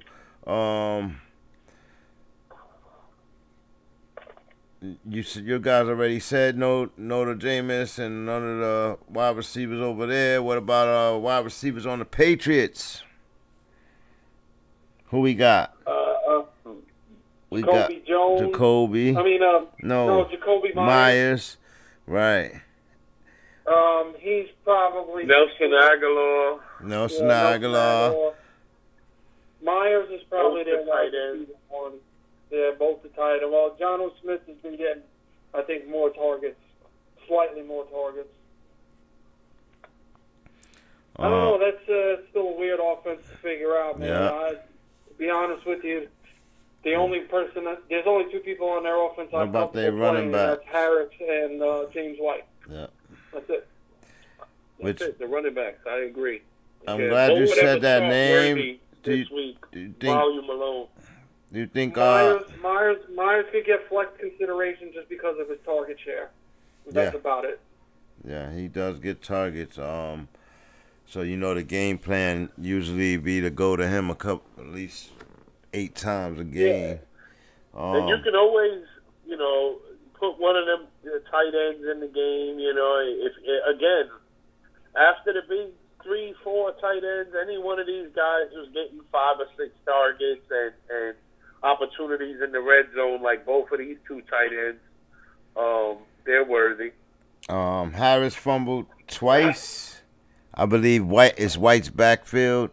So I would think that it's White backfield to lose now. We'll see. With Bill Belichick. James White is not big enough to put the ball down and run between the tackles. He don't drop the ball. He's still the change of pace back, and he's the pass catching back, and he's always been an intricate part of that offense. Always. But Harris to me is still the main pounder, and it's just my opinion. He fumbled, but he proves himself by getting 6-7 yards of carry. So. Yeah, I just think that Bill Belichick doesn't coach that way. He coaches through accountability, and fumbles is one of the high marks for point losses in his point system. So I won't be surprised if White is the starter this week with the fumbles last week. We'll see, though. Who you got? Saints and Patriots. I'm going Pats. You going Pats? I'm going New Orleans. I'm going New Orleans. I'm going New Orleans as well. I think New Orleans is the better football team. Yeah, I think so, bro. And I think Sean Payton versus Belichick. Payton, he ain't gonna waste no time to try to coach his ass off in this game. So it's gonna be up to Winston to lose it, which that head games could come into handy, like Heb said. So bingo. Moving right along to the next 1 o'clock game. The Atlanta Falcons versus the New York Giants, both 0-2, looking hideous. Both looking hideous. This was my number 2 game for the week that has the potential to be the highest scoring game as well. Wow. Matt Ryan. Two really bad defenses. Versus Daniel Jones. I think they're going to try to air it out as well. I actually think the Falcons going to come away with their first win in this game. I don't know why I'm hating on the Giants like that. I just don't see the Giants having that thing that can get them over the hump winning any week. You know what I mean? But it's all going to come down to Saquon Barkley. Falcons probably can't stop him.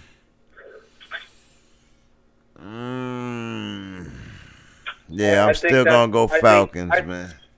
I think he's the hump that you're talking about because I think this is the week that Saquon finally comes back.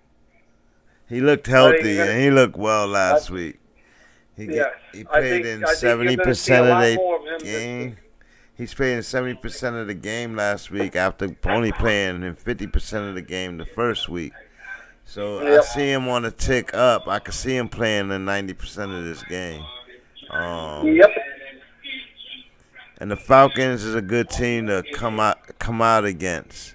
Just that Matt Ryan gotta get a W, or he gonna get benched or something, because he gonna be flinging the ball. And really, in those guys, I think they're gonna eat against the Giants D. Yeah, I think that's. I think Matt Ryan and Daniel Jones both have a good game. Wow, think Daniel Jones gonna follow up with a nice game. Yeah, I think you're going to see 300-yard games this week. Wow. I mean, yeah, in that game, 300-yard passes in that game. Wow. Who you got? It's going to be a whole lot of offense. Giants. Who you got? I would say I'm thinking the Giants. I think this is going to be Saquon Barkley's coming out party. All right. I think they let him go this week, boy. I really do. I think we're going to see 150 yards out of Saquon Barkley, total yardage. I think Wow. I don't think they're going to throw the ball much. I think Daniel Jones' threat of running just opens up Saquon's holes, and we see him get loose this week. Oh, wow. It could work against the Falcons. We'll see. I don't know. I think it's going to be. I think both offenses are going to go nuts just off the fact that both defenses suck. Okay, what do you think about Shepard? Looks healthy. What do you think about him? Start or sit? He is a lock start right now. What about Slayton? No. He's a no for me. I would think it would be a flex play for me. For me, the flex play would be Galladay. Galladay, wow. Yeah, nope, I'm staying away from that passing attack, except for maybe, if he plays, Evan Ingram, baby. Evan Ingram is, at the tight end position, he is going to be Please, guys, stay away from Evan Ingram. He is an XXX factor. No, you didn't hear that on BANGnACES, okay? I got a love-hate for Evan Ingram for 2-3 years now. He just didn't show up on me. For him to show up now would be a total surprise, so that's why I did that. Yeah, no love for Evan Ingram over here. None. I'm sorry. If Evan Ingram is on the field, he's going to see 7-8 targets at least a game in that offense, bro. You're crazy. If he's on the field, he's only going to be on it as long enough to catch one pass. Because after that one pass, he's going to be hurt. You're crazy. He gets hurt once a year. But that's okay. And they're like season ending. For the whole year. He got shit. I don't know, man. He's waiver wire juice. Overrated. Right now at the tight end position. No way. You'll see, man. Overrated, man. Starter sit Matt Ryan. Yes. No way. Really? I say yes. He gonna throw the ball. That's right. He's saying yeah. I'm scared of the ice. Sorry. What about Mike Davis? He looks a mess. Yes, start Sorry. him too. You start him too. Mike Davis, don't sleep on Mike Davis because of the first 2 weeks. Go look at his numbers. He's averaging like 12 running touches a game, and he's getting like 6 targets per game in the passing attack. He is a huge part of their offense. That's true. Then No. he's a big Thank you. He got a great big upside, but he hasn't done anything. So. Hey, target share is where it's at, man. If the numbers support it, you play that dude. I don't care what his name is or what team he plays on. It's all the analytics right here. I hear that, bro. It's all about it's all about the touches, baby. It's all about the touches. You get enough of them, something's gonna happen. See, I don't know. I'm not with really the Atlanta Falcons offense, but I do recognize they do put up some yardage and stuff like that. Ridley is not Julio Jones to me. He's not a gimme if he's on the field. And I think that's the problem for me. Mike Davis, the same thing. He's not a gimme when he's on the field. The jury's out on them for this year. I don't know. They looking like going into, if they can't beat the Giants right now and they start off 0-3, I don't know where they gonna get their W at. You know what I mean? The Giants need a W, no doubt about it. They were supposed to win last week. They lost. They could have won last week. I don't know if that was just a bad play calling by the coordinators, especially after the turnover. But what hurt the Giants was penalties and drops, man. You know what I'm saying? Who was it? Slayton, yeah, I think, dropped discipline, man. Wide open, like nobody within 10 yards of him in the middle of the end zone. I seen that drop, and you could blame that all on Slayton. You know what I mean? Yeah. The penalty that brought back the Daniel Jones touchdown on the run, like the Giants shot themselves in the foot last week. They should have won that game easily. Easily. And I seen that, and I don't know. I think that, like they say, even late in that game, they get the turnover. It's 2 minutes on the clock. They're on the 30-yard line. They're passing the ball. But they're not passing for the end zone. They're passing just little shorters for the first down and everything, and they're getting incomplete joints. Just run the fucking ball and then kick the field goal if you don't get in. But you got to play for the end zone if you're going to pass the ball, right? So the game is too close for that bullshit. And they tried to win on some bullshit, and they lost the damn game, bro. And I just didn't like the play calling for either of those teams late in that game. They could have ran that clock out sooner, and they didn't. And they paid for it. You know what I mean? Washington almost lost because of that. You know what I mean? But they got lucky. Yeah. Especially with the penalty on the missed field goal. Come on. But you can't let it come down to that. Plain and simple. But yeah, so we everybody, who y'all got there? Giants or Falcons?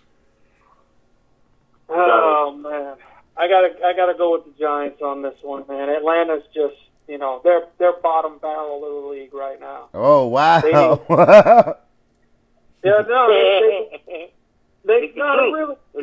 are. It's the truth, man. Yep. They really are. They need.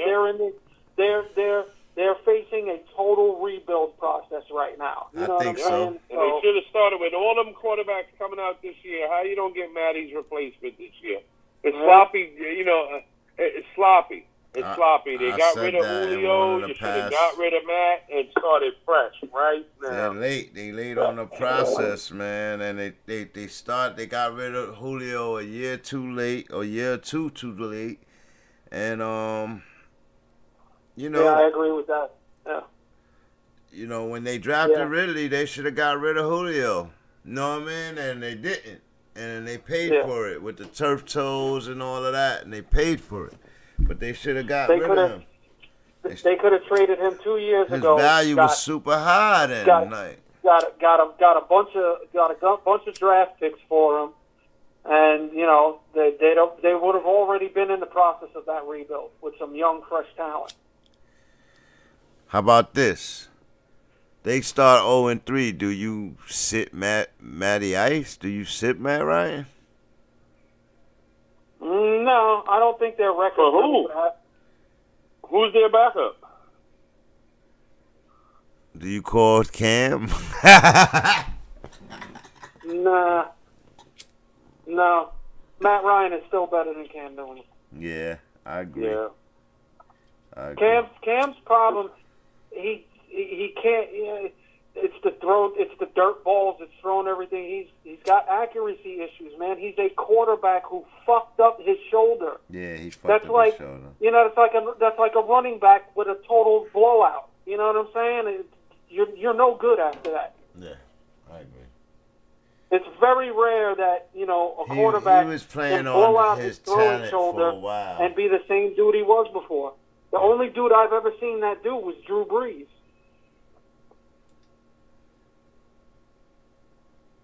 You know? Yeah. It's like a pitcher. It's like a pitcher throwing out his elbow. They're no good after that. Yeah. Unfortunate, but true. You know? And the whole, you know what? I don't even want to get into Cam right now. We could talk for like an hour about Cam. Yeah, we won't Cam's get a into mess, all man. that. All right. He's happy at home anyway. Stay home. Y'all going Giants. I guess I'm going to go Giants, man. I'll say Quan Barkley. We'll see what happens, man. Salute to I really you. think it's the coming out party this week. Everybody been waiting. Everybody, you know, say, let him loose. Yup. I don't think the Falcons I don't think the Falcons D can pressure him like that. I think he's going to spank them. Now that I think about it. But it might be on screen passes and shit like that from Matty Ice, but every bit of it. I mean, all of from, it combined. Daniel Jones, but we'll see. Yeah, I see a lot of offense in this game. A whole lot of fantasy points in this game, I see. Oh, wow. That makes me happy for my other league. Saquon. All right. Oh, yeah, that's for the Champs League. Yeah. Yeah, y'all in trouble. Nah. All right, moving on to Ravens and Lions, 1 o'clock game, last 1 o'clock game. Ravens are 1-1, Lions are 0-2. Believe Lamar Jackson is on he had like a sickness or something that he's coming off of. That's not non-COVID related. Marquise Brown is good. Sammy Watkins and Tyson Williams and who was the other guy? Mark Andrews?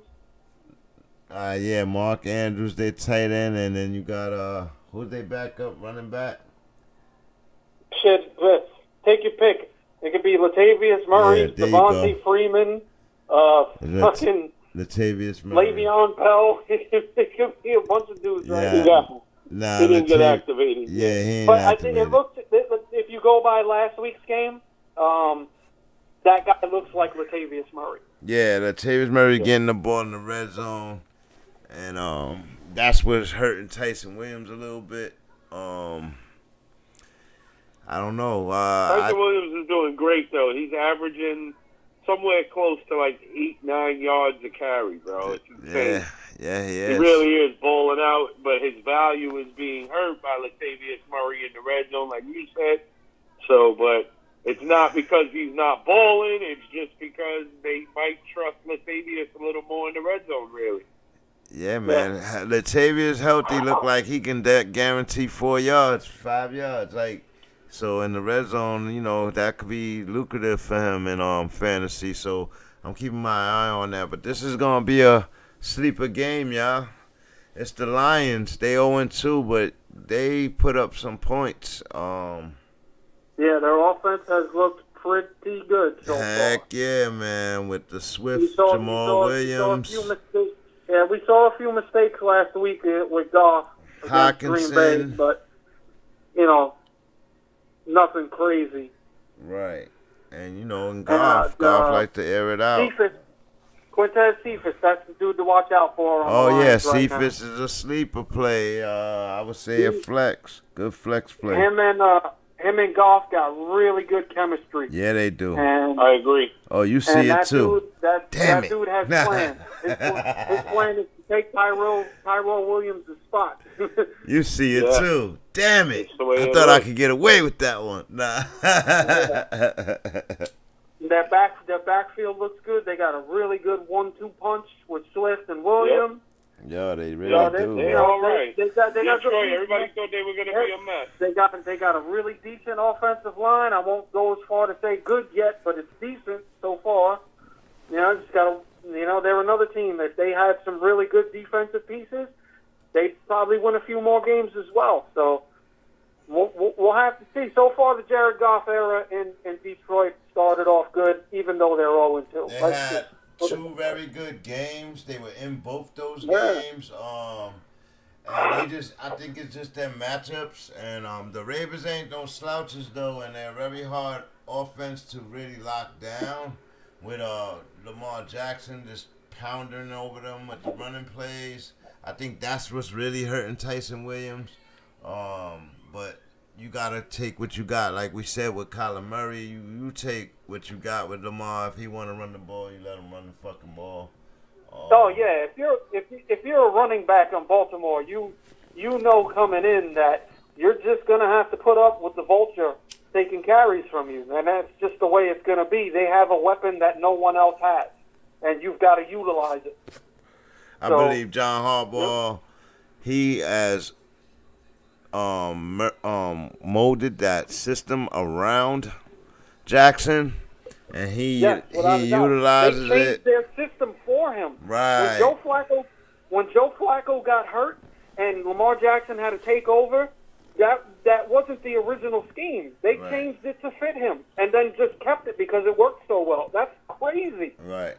I agree, man. And the Ravens' defense just looks formidable. And right now, with the Steelers being vulnerable and the Bengals looking how they look, and I think the Ravens look like they can run away with this division in a way. Quiet as kept, but we'll see. It's all going to come down to the backs of Lamar Jackson and his play. Starting sit. Oh, wait. Who you got? Ravens or Lions? Ravens. I got Ravens as well. Yeah. The Ravens are coming off a really, really quality win against the Chiefs. They looked good while they were doing it, and I don't see Detroit getting their first win off the Ravens at this point. Wow.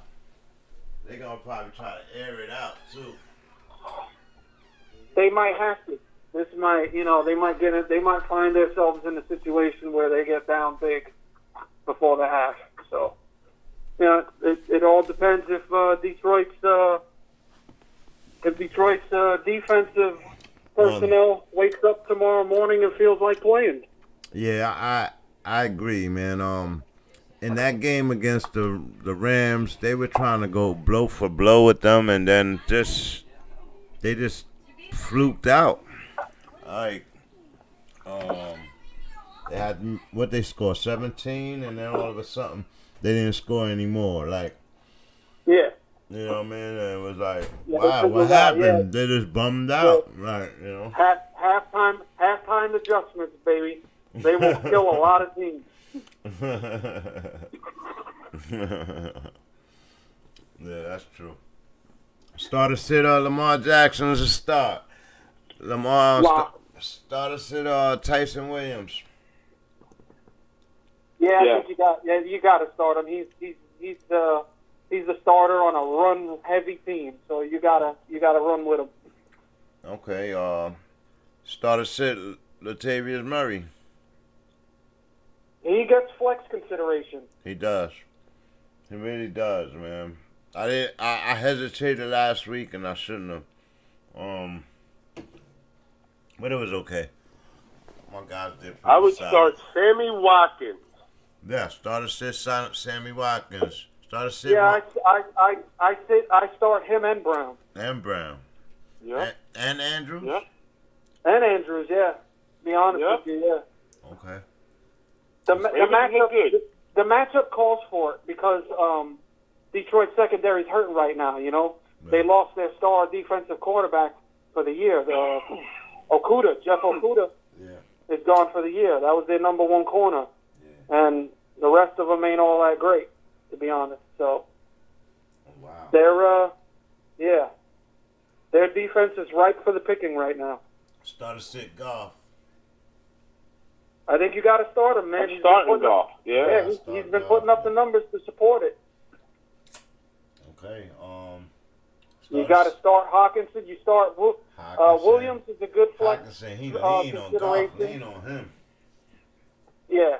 No, Goff. You got to start. DeAndre, you got to start. Williams is a great flex. So Hawkinson, he's a definite start. Cephas is a great flex pick right now. Yeah. Outside of that, and available in most leagues. Yeah, outside of that, I don't know. I would just see Cephas drop some joints, but he do get the target share. All right. Yeah, he's got chemistry with Goff, man. He likes him. So. I'm going to go Ravens. Ravens defense, man, I think they're just going to hunt Goff. And once you do that, anything can happen. You know what I mean? Goff going to implode. Well, it might not be so. Like I said before, Detroit upgraded their O-line, so they're not bad like they used to be. Let's just put it that way. All right. Yeah, I think that trade worked out for all of them. Like, the shit crazy. Yeah, that rookie Penei Sewell, man, he's a monster already. Yeah.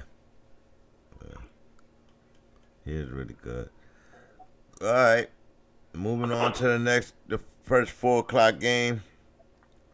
AFC Dolphins versus the 2-0 Raiders. Yeah. What do you think about that? Derek Carr being a hot. First of all, I heard this. Is Derek Carr an elite quarterback? No. Wow. Oh, man. Wow. No, I'm saying it right away. Elite? No. Decent? Wow. Yes. You want to hear something? No, I'm sorry. You want to hear go something look at the stats right now, bro. Yeah, if you want to, if you want to. You go look at his stats right now, bro. His numbers is better than your boys right now. His career numbers actually compare with elite quarterbacks. Right. It's mind-boggling. Right. Right, because Except people for the forgot category that matters. how much he was slinging since he came in. He always was a slinger. It was just can he orchestrate? Can he lead? Like, and he needs the pieces around him, and slowly we've been watching it slowly but surely over the past 2-3 seasons. We've been watching John Gruden get pick a piece here out of his net, get a piece here, get a piece there. He's slowly building that team to what he wants it to be, and you're seeing it start to evolve. Right. You know what I'm saying? Yeah. We watched Darren Waller come. I agree, but Derek Carr is going to be the piece that gets cut. Watch. No, I don't. There's no way possible. If he continues, I don't know. I agree with Bass. I agree with Bass. I asked that question because in week 1 here, I said I was going to be highly critical of the Raiders this year because Derek Carr was making so many mistakes that I don't think he should have been making in a primetime game. I know it was week 1, but Gruden don't have that time to wait for Carr. You know what I mean? Right now is the time where Gruden has to start putting up or shutting up, and starting out 2-0 is a good look for him as far as for his contract is concerned. I said if they would have lost either one of those games in the last 2 weeks, I think he would have been benched for Mariota, but then Mariota got hurt. So now it's on Carr to take this out. But if he doesn't, I could see Gruden drafting a quarterback this year, and we'll see. You know what I mean? Where it goes from there. But we got right now he's in the driver's seat right now, and his annual numbers, he only got, I think, one interception on the season. He got like 9 TDs. You know what I mean? He's 2-0. It's only been 3 weeks, but this week 3, he's going to go up against the Dolphins. Some say this is a gimme. I don't think so. I think the Dolphins' defense is better than people think. It's their offense. Dolphins are horrible right now. Yeah, it's their offense. Yeah, even their defense looks immense. The Dolphins are horrible, right? They are a mess. They look really, really bad the first 2 weeks. Ruggs looked really good last week. Finally showed up. But I don't know about Carr, and I'll see if they supposed to eat in this game. We'll see tomorrow. We'll see. Let me put it to you this way: if Derek Carr continues the pace that he's on for the rest of the year and continues to ball out, now obviously he's not going to play every game like he did the first 2 weeks. Dude had almost 900 yards in the first 2 weeks. That's just not sustainable in the NFL. It's not going to happen. But and they practically got no running game right now. If he throws for over 4,000 yards this year with, let's say, 35 touchdowns, under 10 interceptions, and the Raiders finish the year on a winning record, it doesn't matter who John Gruden drafts. Right. They paid Derek Carr. Yeah. It's impossible to get rid of him. Yeah. So it's all on him at the end of the day, you know? Yeah. Yep. So you think he already locked and loaded with Derek Carr? He gonna sink his ship with Derek Carr? I don't think so. For right now, yes. You know what I'm saying? If he's not making mistakes, if he's not losing, he's trade bait. He's trade bait. That's pretty interesting right there. Yeah, but what do you got to, first of all, what are you going to get? Picks. You got to be willing to pick. You got to be willing to take on $100+ million contract. That automatically eliminates small market teams. Yeah, but as long as he's doing what he's doing, you know, Denver's in need. Oh no, we're getting AR-12 next year, baby. It's the we're getting AR-12 next year, and Devontae Adams is going to follow him there, and the Broncos are going to be untouchable. Oh wow, we're getting there, right? We didn't go to. You heard it here first. Mark my words. What's today's date? No, 25th, 26th, September 2021. I'm telling you right now, Aaron Rodgers, Devontae Adams will both be on the Denver Broncos next year. Oh, I believe A-Rod is out. He's out, and I can see him going to Denver. So, I don't know if Devontae Adams going to follow him, but I can see him going to Denver, boy. And Sean Watson's going to beat he's going to get acquitted of all his charges.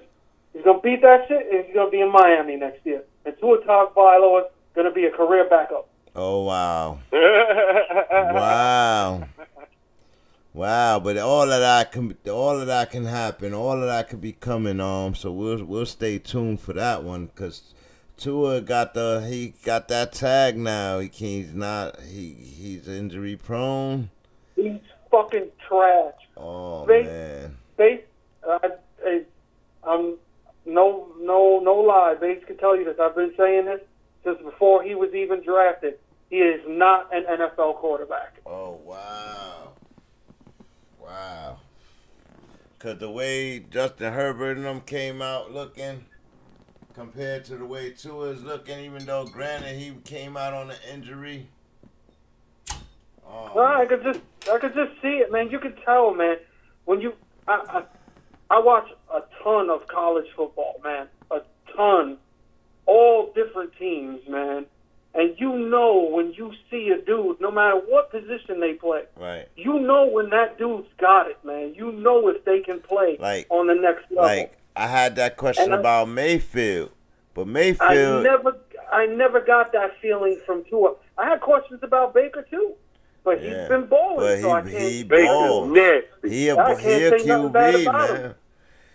He messed up like every rookie. I don't watch college football, but I watched that rookie year. Baker Mayfield, he had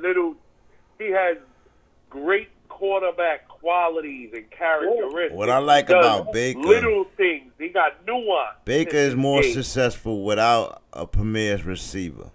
Like when he don't got a guy saying, throw it to me, and he can pick the best player to throw it to. He does a good job with that shit, bro. He don't, you know what I mean? Like, but now we're gonna see tomorrow when with ODJ back on there. I want to see if he gonna force it to him. You know what I mean? Like, I wonder how much they're gonna play OBJ. I wonder how many snaps they're gonna give him. He's gonna be a full go. I think he's gonna get at least 60-70% of the game. Yeah, Odell's going full tomorrow, I believe. Yep, he sat the 2 weeks to get his confidence. Sneaky. I think it's a ballsy move, but I think Odell is back tomorrow, baby. Mm-hmm. Hey, well, don't give him any more. We already covered that game. Yep. We did. All right, so where we at? We're on Dolphins and Miami. Raiders. Yeah, Miami and whoever. I'm gonna go Raiders then. I'm going Raiders. They don't have no Jacobs. Jacobs is out, but they got Kenyon Drake and they got Peyton Barber, who look formidable for them. We'll see what happens against the Dolphins. They should be able to do their thing. I think we're going to see a big day from Ruggs and Waller tomorrow. Oh, what do y'all think about the other guy? What's the other guy name? Brian Edwards. Yeah, Brian Edwards. Yeah, what do you think about him? He could possibly, all three of them could possibly have a good game because Miami's really only got one good corner. That's Xavier Howard. The rest of them are so-so. They can't cover all. The main thing is they can't cover Ruggs and Waller both at the same time. So I think both of them are going to have at least a decent game tomorrow.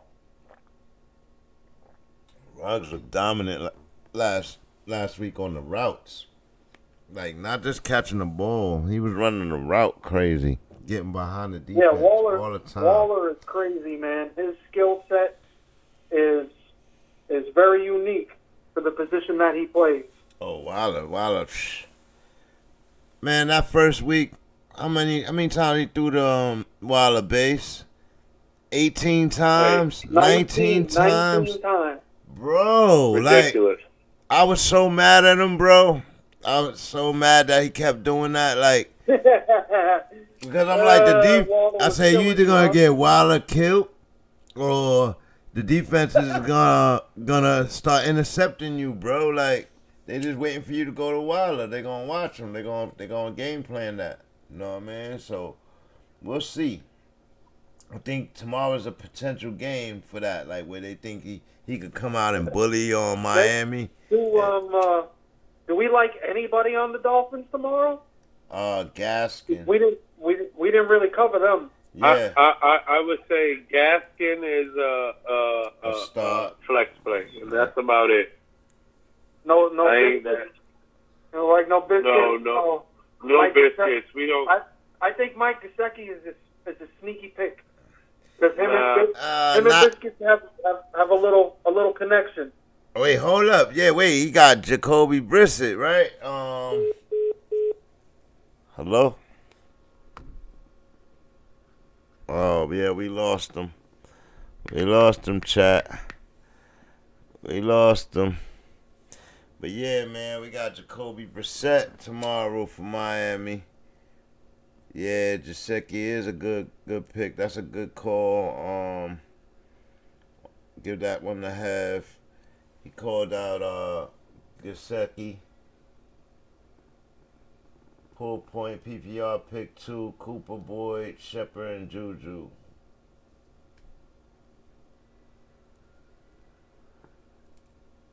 Danimal 151, salute. Thanks for coming in. What are you asking? Pull point PPR pick 2. Oh, you asking me to pick 2? Alright, Cooper, Boyd, or Shepard and Juju. Oh.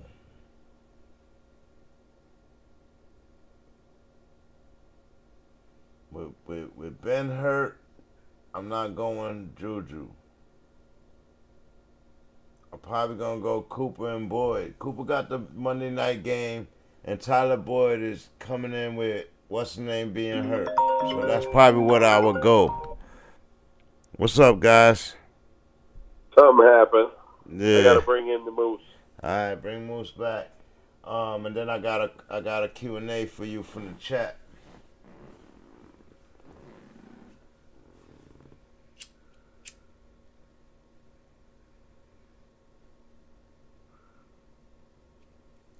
A little bit of technical difficulties.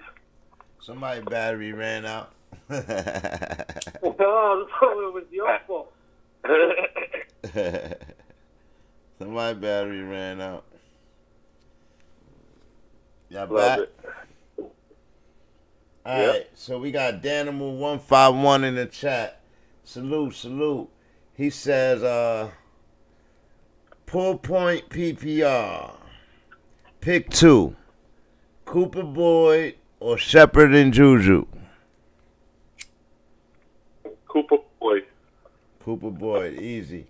Told you, that's easy. Yeah.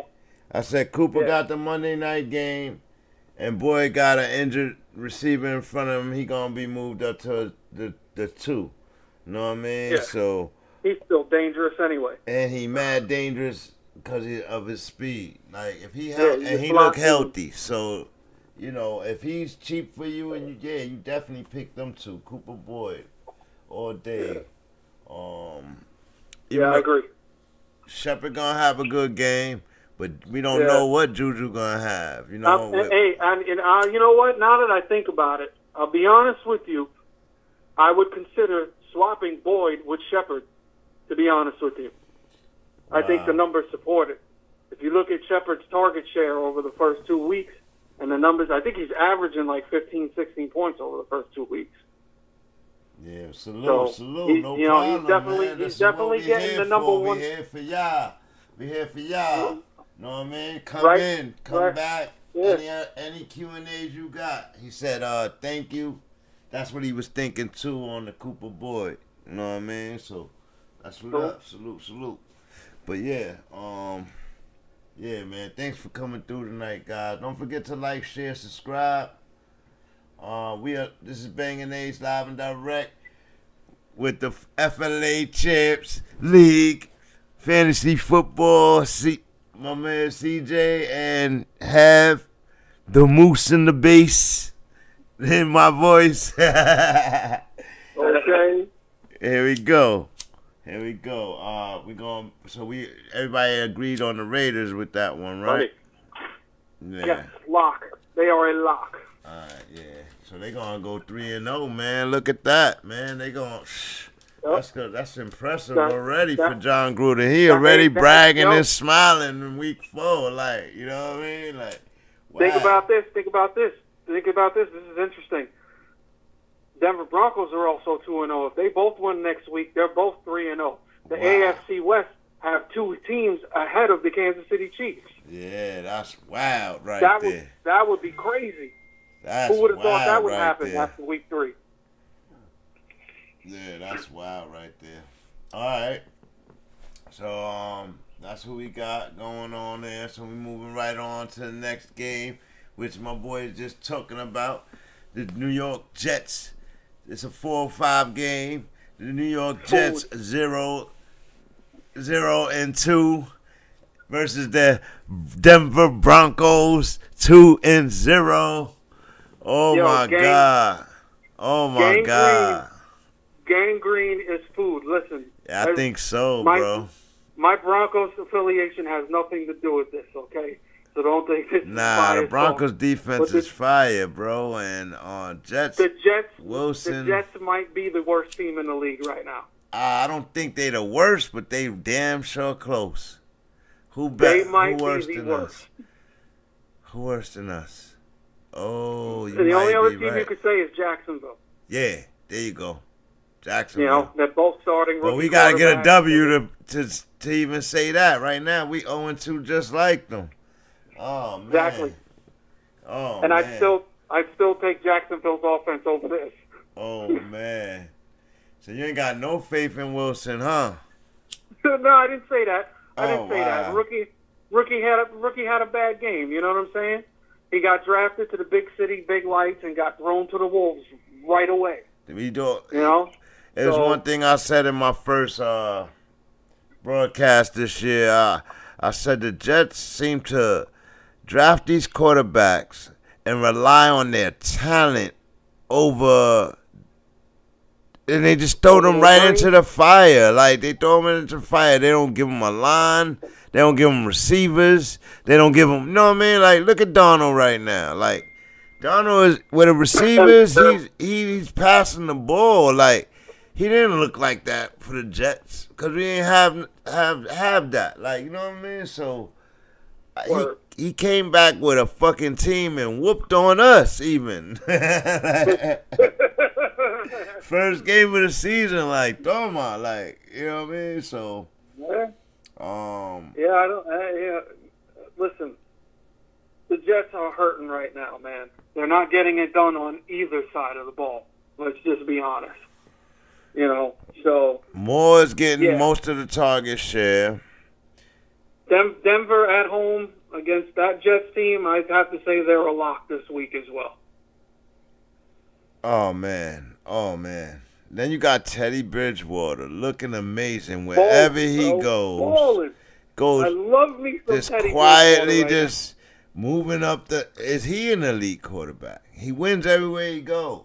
Like, no. He is. He's in the better than most category.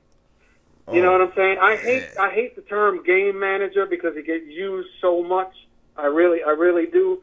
But you know, he's in that better than most category. He's not going to be the cause of you losing. You know what I'm saying? Yeah, he played well on the Saints. He played well on the Vikings. He played well, man. Like, he's a journeyman quarterback.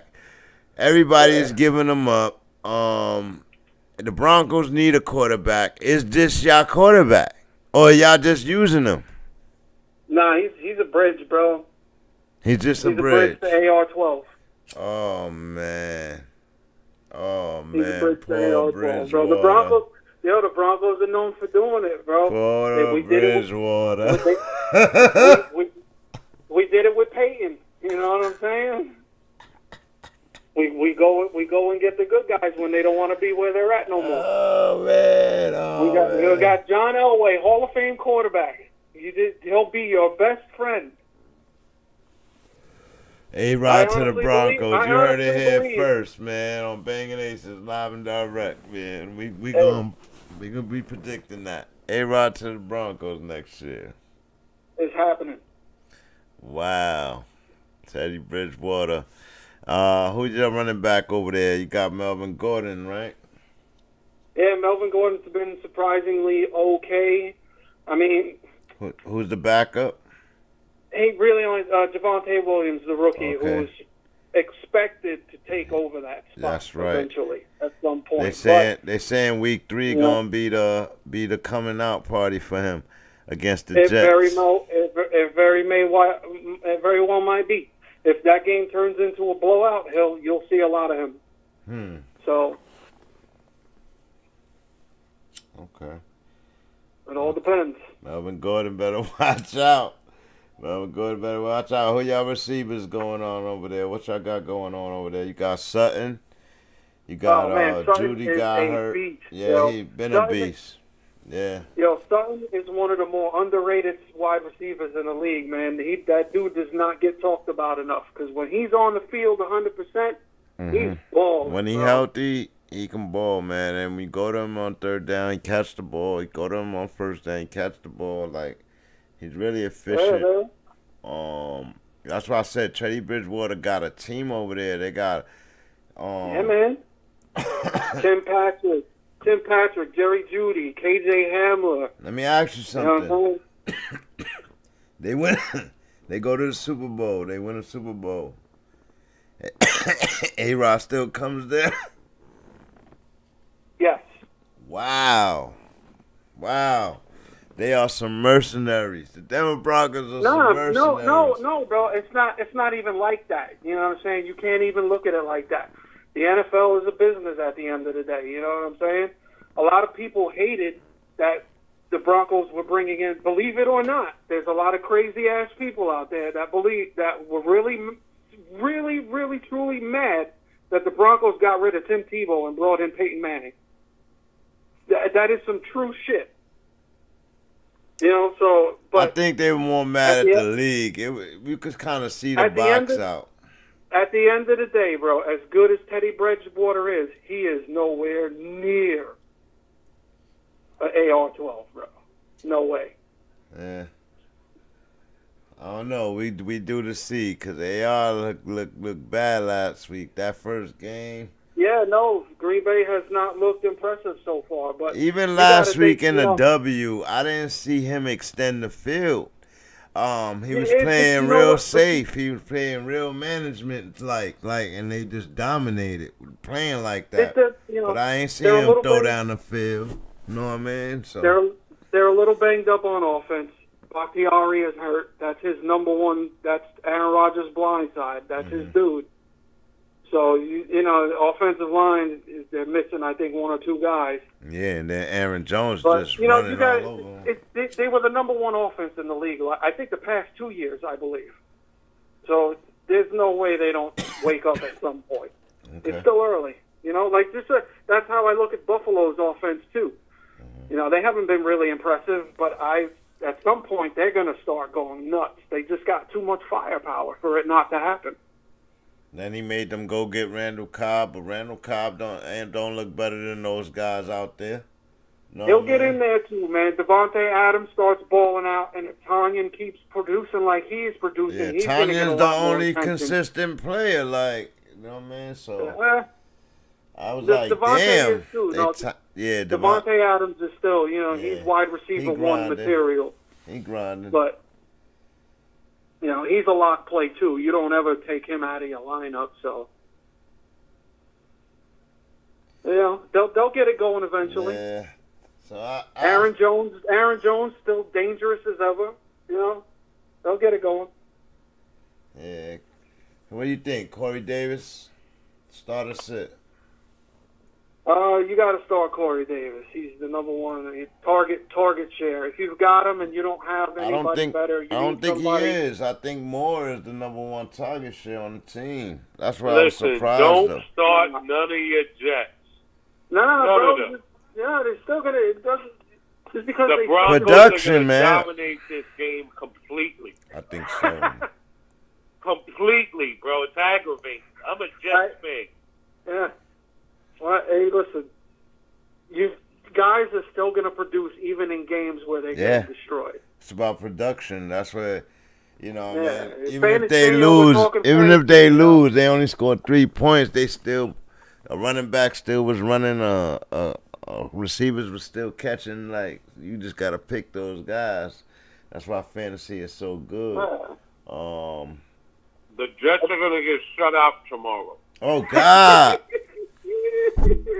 Wow. Whoa. Jay. Wow.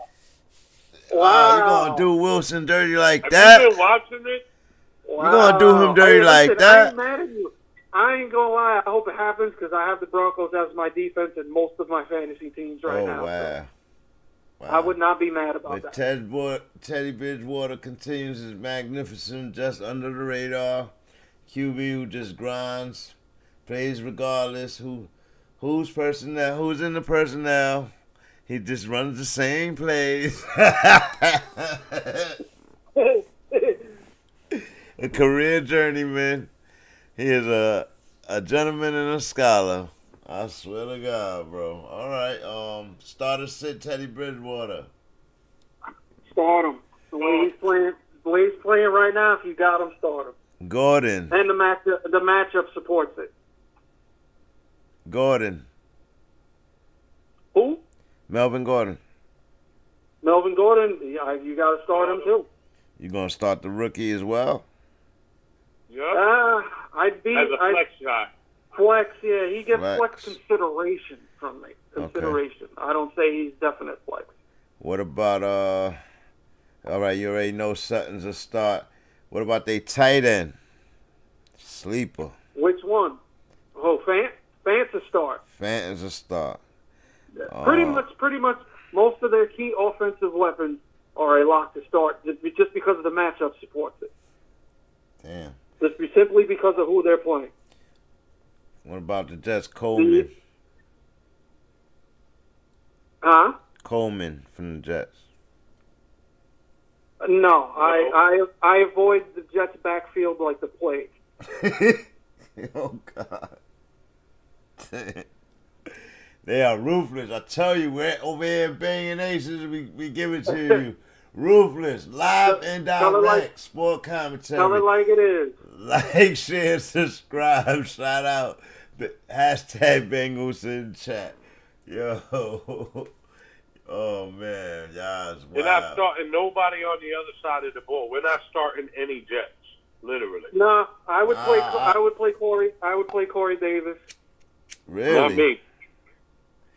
Simply for the fact that this game has the potential to be a blowout and they're going to have to throw it a lot. Yeah. He's going to sit on the bench after the first quarter. He ain't look well throwing the ball last week, though, man. And if you get him in a fluster, it look like he throw interceptions worse than Winston. Yeah, but man, you can't expect that to happen every week. Yeah, you can't.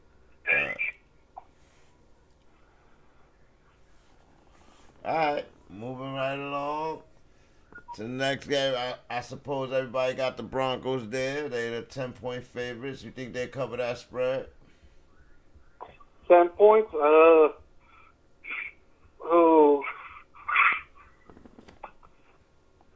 Wow.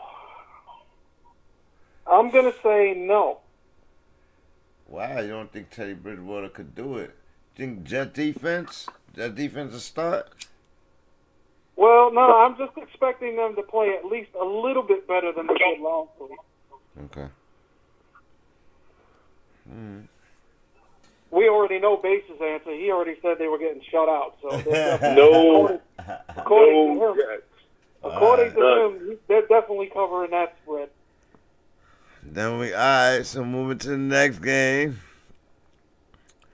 Out here in the Tampa Bay, the city of champs. The Buccaneers 2-0 versus the Rams. The Matt Stafford Rams. This is going to be a great fucking game. Right here. And I got to salute to the champ because he took me to the Buccaneers-Rams game last year when they had Jared Goff. So this is the repeat of that. But we at the Rams, so we going to L.A. Both 2-0 teams. I think... I was talking to the chat before y'all guys called. And I was talking about Ronald Jones. I told everybody I'm really not comfortable with Ronald Jones. Everybody said, oh, play him, start him. He's a start, right? Base, I think, even said it. He's a start. Because he's playing an potent offense. I'm like, not Ronald Jones, though. Like, what about Fournette? What about... You know what I mean? The rest of these guys. And it looks like they threw Fournette in there. They look more comfortable with Fournette. Ronald Jones fumbled. Bruce Arians seems to just don't like Ronald Jones. You know what I mean? So, what y'all think about this game right here? And who you got? I'm loving it. I think this game is tough to call whether it's going to be an offensive or defensive game. But I bet on the offenses every time. I love to see hot games. I say you start everybody who's fantasy relevant from both sides of the ball.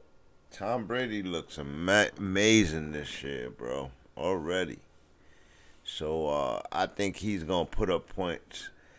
Less than 2 seconds to throw the ball and in the whole system. I don't think the Rams gonna get the tee off on Brady like that. But you got Cooper Kupp and them playing marvelous and Woods playing marvelous on the other side. Damn, this is gonna be a shootout. It might come down to the run game, bro. This is going to be a crazy game. I don't know. It's intriguing, though, man, because you got two really high-powered offenses. Oh, for note, Darrell Henderson is supposed to be sick or something or hurt. Yeah, he's questionable right now. Right. So if Darrell Henderson is hurt, who's their backup? Sony Michel. Oh, they got Sony. Yep. Who's ready to go. Ready to go. He had 49 yards last week when Williams' injury is a rib card. He's got a rib cartilage injury. That's what they said. That's going to be mad painful. I think it was the third or fourth quarter. Michel took right over and had finished the game with 50 yards on, barely 10 touches, I think. Yeah. So, yeah. Wow. I think they're okay. This game should be a shootout. Stafford been slinging the ball. Oh, yeah, man.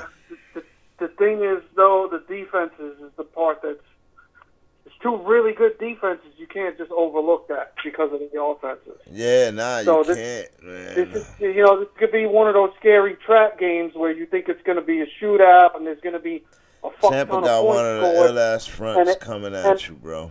Yeah, it has the potential not to be too. So it's scary, but if you've got anybody on the Bucs besides either one of their running backs, you got to play them. If you got Gronk, you got Godwin, you got AB, you got Mike Evans, you got Tom Brady. Except for AB. AB is on COVID protocol, so I don't expect him to be a big threat in the game or even play. But even if he was to play or get cleared to play, I don't expect him to be big. Nah, AB ain't even playing. Yeah. Well, I'm just saying in general, if you've got any one of those dudes, they're a lock every single week. Yeah. Yeah. You don't even think about it. You know what I'm saying? I don't know. Some people were thinking about Mike Evans. They don't know if he's a lock to play every week. And I'm like, just like now, the guy asked earlier if he should play Godwin. Should he start Godwin? You know what I mean? Yes.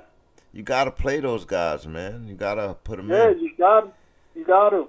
They got veteran quarterbacks, man. I get it. I understand why everybody says that and where it comes from.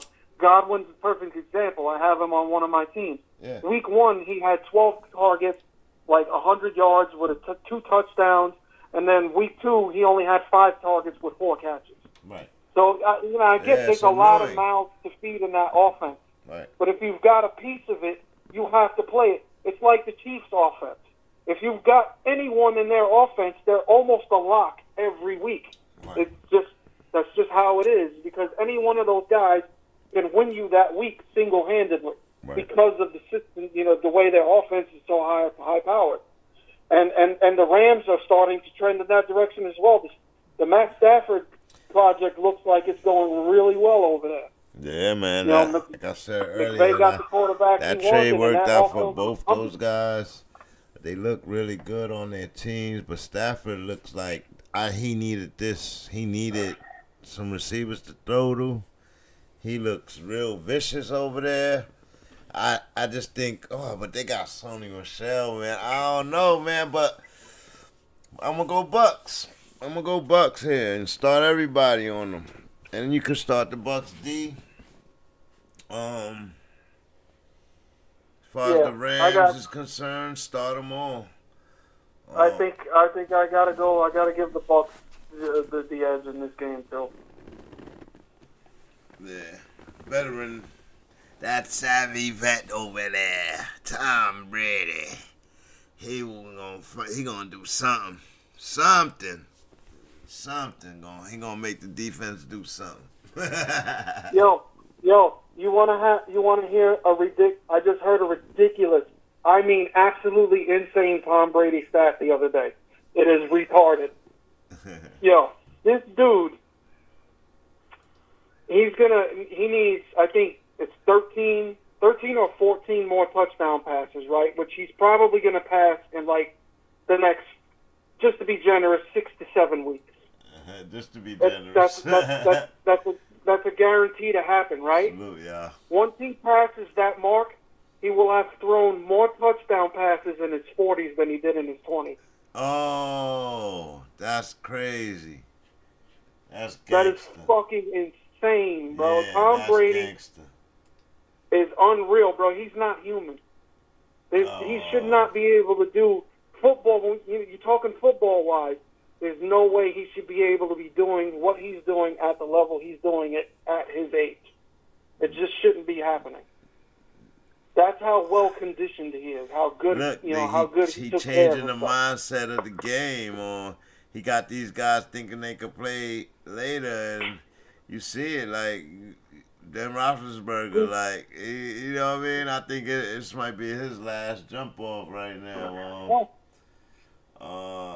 Tom Brady, his numbers right now, statistically, through the first 2 games of the season are, I know it's stupid, it's still early, but his numbers right now are on par with the same season he won the Super Bowl and MVP in when he was like 25 years old. Mm-hmm. That's ridiculous. He's 44, and he's still doing it at the same level he did when he was in his mid-20s.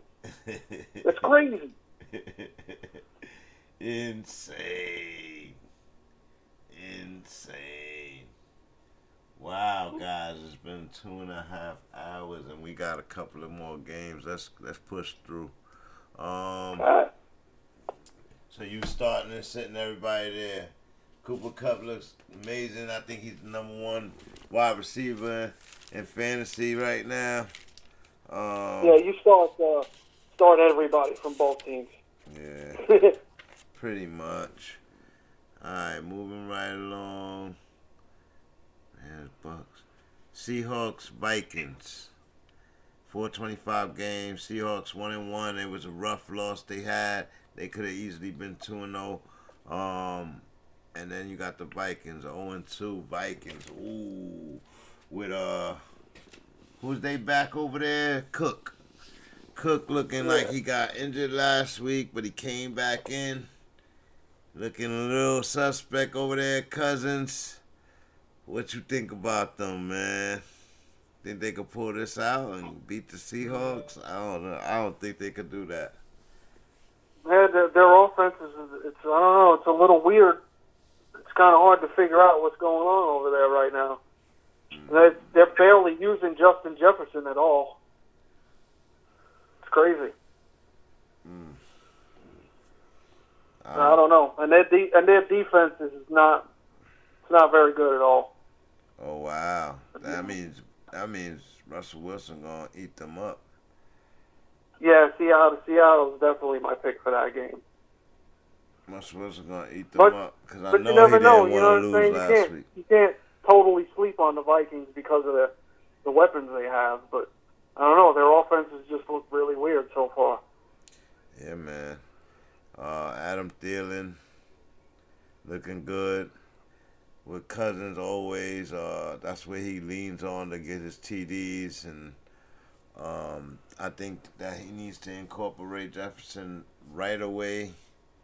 Will he do it this week? I don't know. With the Seahawks defense, are they vulnerable? They looked like they was getting better. I don't know what happened last week. It's they're not let's say bad, but they're not good either. You know, they're definitely not the Legion of Boom anymore. With that said, just a note and the FYI, Shepard is out there, a free agent right now, waiting to be signed. He's a vet, but might be a good vet for y'all to bring back and get these young boys in tune. Learn how to read some damn offenses and shit. But yeah, man, we started to sit Russ.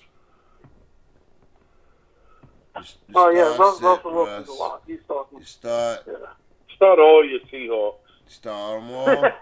Lockett. All of them. Yeah, Lockett. DK. Lockett is an animal right now, man. Beastin', yo. Beastin'. Word. Had a big game for me. And DK, DK's going to snap out of it sooner or later. Yeah. I don't think they utilize him right, but whatever. Nah, he's just getting a lot more attention now. Yeah. He was beasting last year, so I get it. They're starting to show you it's almost like a pick your poison thing. Do you not want to get burnt by DK, or do you not want to get burnt by Tyler Lockett? What about the Vikings? What about the Vikings? Start to sit our Cousins. You start. You got to try to keep up. Yeah. Yeah, I agree. All right. So then Thielen start. What about Jefferson? You got to try to start him. Definitely. What about they tight end? You know who's scary in this game? Cook, because he's still not practicing. Yeah. What about Madison then? You could start him because even if Cook plays, they're not going to run him crazy. That's right. And Madison still look Yeah, good, probably man. not. You know what I mean? So I would think you guys. I'm not saying start if you have Madison, start him over Cook or anything like that, guys. You gotta play monitor Cook. the situation. Yeah, you monitor it. They might sit him right before the game. You know what I mean? Something like that. If that happens, then you play Madison. If you got a flex spot for Madison, then you could play him too as well. Things like that. Who else? That's it. Who you got?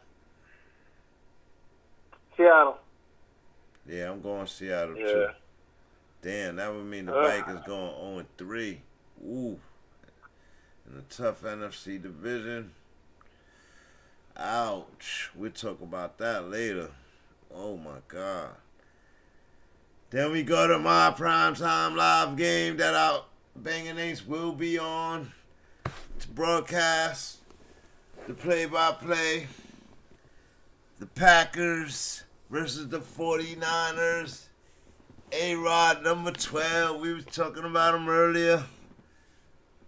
1-1 coming into the 2-0 San Francisco 49ers against Garoppolo and the wild Deebo Samuels being back with Kittles and that entourage.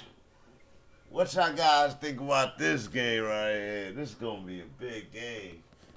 I get to broadcast another Green Bay game live early this season. Ooh. Yeah, I think San Fran's going to get smashed in this game.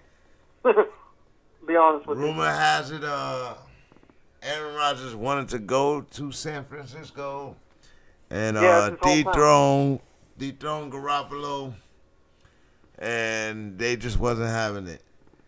So I kind of agree. I think he gonna come in there and try to spank Garoppolo.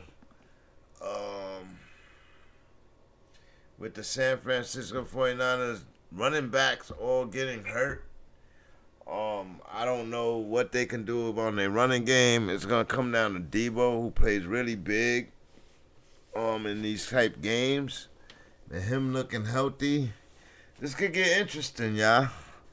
They need to get Kittle going too, man. Deebo can't be the only guy doing it. That's right. And what about Aiken? No, I juking. Yeah. Yeah, they got, you would think they got to get him going too, If he's just throwing it, just targeting Deebo 15 times a game, well, that's not going to last very long. Word. It's working, though. I get it. He run them routes, and when he's open, Garoppolo hit him. Like, And then he just the when the yak after is crazy. Field, he's their most dangerous weapon. Yeah, the yak after is crazy, man. I like Deebo Samuels a lot. I was trying to peel him from somebody, but I would probably have to give them somebody really, really great for him. So I ain't doing that. My team ain't that weak. Starter sit Packers. Aaron Rodgers, Aaron Jones, those guys are all starts. What about the wide receiver? Deontay Adams. Devontae, play Robert Tonyan. Other than that, the rest of the receivers, you're Scantling. I don't know. It's toss up. boom or bust. You know? I think this is certain plays, and Scantling is in that spot, and A-Rod will throw the ball. That doesn't mean Scantling is gonna catch it. You know what I mean? So I agree with you. It's a toss up. If you need to play Scantling, you have him. Play him. Same thing for Lazard. Lazard, if you have him, play Randall him. Cobb. See what you get. It's a primetime game. A-Rod ain't coming here to play, and he gonna be a little warm. It's out in L.A. or San Fran. Come on, man. Mm-hmm. Yeah, I gotta think. If he really out to prove himself. Remember what he said week 1? Relax. Extra cool and shit. Like, he's a fucking entertainer. A-Rod's an entertainer, bro. All right, man. Who we got in this game? You said Packers. Yeah, I'm going Packers. Bates, who you got? I don't think it's gonna be that easy. No. It's true, bro. So what you sitting back there quiet for, man? Yeah, man. I'm listening to you guys, and I'm like, are these niggas not like San Francisco at home? I'm sorry. Green Bay looks a mess, offensively and defensively. Last week, Aaron Jones went off. No one else. That team is still trying to find himself, and it ain't going to happen in San Francisco. I can tell you that. We'll see. Oh, wow. Yes, we will. He said they trying to find themselves. Oh, wow. They really are, man. Remember, this is a new offense. They're sloppy. I'm really unimpressed. I think they are a new offense. I think they are a new offense, but the offense is predicated to a run game. Did you just say Aaron Rodgers is playing his way out of the league after a 4-touchdown pass game? Come on, and he made it look easy to the running back. All of them were to Aaron Jones. Yeah, it was to the running back. Little dink and dives. Doesn't matter who they threw to. Are you kidding me? Anybody can throw a screen pass. Yeah, that's what I meant. That's what I meant earlier. Like, I wasn't impressed with the game. If Teddy Bridgewater keeps playing the way he's playing, Aaron Rodgers is going nowhere. Wow. So wait. You wasn't there then? You didn't hear me ask that question? I said if Teddy Bridgewater was to play the Broncos into a Super Bowl, would not matter. Next year, would Aaron Rodgers would Denver bench Teddy Bridgewater on a go back at a chip for A-Rod? No. Teddy Bridgewater is about ready to play himself to the Broncos starting position. And he's balling out. You're not going to break up that team. I'm sorry. I personally think, like, they just mercenaries like that, and they will do it. Like, because, like Have said, they out for the better player. You know what I mean? Like, at the end of the day, and if they could win a chip with Aaron Rodgers, they would love for that to be on their history. Like, so it's just crazy. It's crazy not to think that if Aaron Rodgers went to the Broncos with the offensive weapons that they have, it's not the same thing as Tom Brady going to Tampa. That's mind-boggling if you don't think that could happen. No, I don't. No, not the way Aaron Rodgers is playing so far this year. He's playing, like I said, he looks like he's playing them. He looks like Big Ben right now. They look a mess. I'm sorry. Wow, so you're like really. Well, they 1-1, man. They not relaxing. They not 0-2. They 1-1, man. And he looked. They 1-1 so he balanced it out. So let's see how they play tomorrow, and then we'll regroup next week. Bro, that pass to Robert Tonyan, that touchdown pass to Robert Tonyan was one of the greatest throws. That was a beautiful fucking pass. You're glossing over it. You are glossing over that shit, bro. There are not very many quarterbacks that can make that pass, bro. That's right. It was like two defenders. There was the width of a paper. Yeah. That's how close he threw it by that dude's head, right into Tanyan's hands, bro. Yeah. That is elite level passing, bro. That shit was You're gangster. Out of your mind. That was the only shit I saw last week, though, down the field. But I get it. That's all you need to see. Doesn't matter how many times he does it. Mm-hmm. The fact is, he's still doing it. I was the only one, though, but that was a strike, and I can't deny it. It was a TD. It was a fucking marvelous, beautiful, magnifico pass, and I don't think anybody can do that besides that man right there. It was crazy. That was the one thing I said. When I watched that game, I was like, whoa, that was an ill-ass pass. But that's the only one I saw in that whole game, bro. Only one. He ain't throw on the sidelines like that. He ain't throw. He threw a couple of screen passes, and Aaron Jones was going ham. Running through people, running around people, diving. Like, he was wilding. He didn't want to lose the game. Like, he was like, yo, this is my game. You know what I mean? Aaron Jones is, shit. Over the past 3 seasons, he's been realistically up there at the top as far as running back. And a lot of people just look over him because he looked amazing. I think because he got Green Bay and Aaron Rodgers. Like, everybody know Aaron Rodgers is going to throw the ball, so they don't think that the offense is going to run the ball. And Aaron Jones changed that whole mindset over there in Green Bay, bro. I'll tell you that much. But you start all of them. Aaron Jones, you start Tonyan, you start... we said all of that.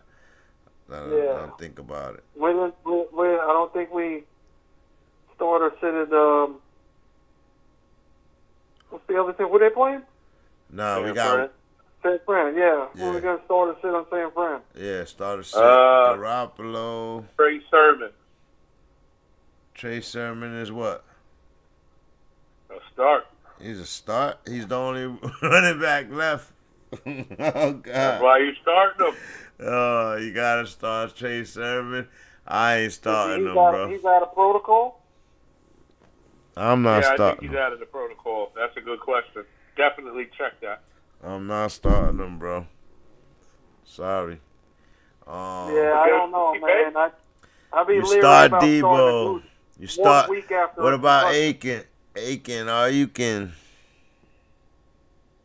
Nah, I'm waiting to see with Ayukin. I'm sorry. I not starting them. All right. So who else they got? They got another dude though. A wide receiver. Nah. They got another guy that while Ayukin wasn't on there, he was out there getting passes. But anyway, since I don't know him, I guess he's not a start.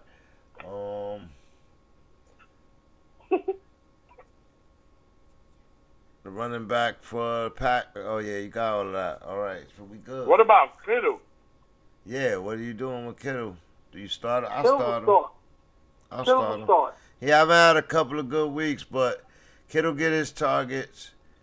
They're gonna need somebody else to throw to outside of Debo.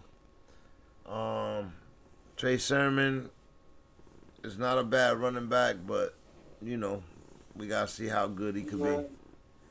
Yeah, I'm staying away from him. Mm-hmm. I'm starting him. I'm not. Mm-hmm. I'm not. Moving right along to the Monday night primetime game, another primetime game that BANGnACES will be live broadcasting, doing the play-by-play on 8:15 startup time.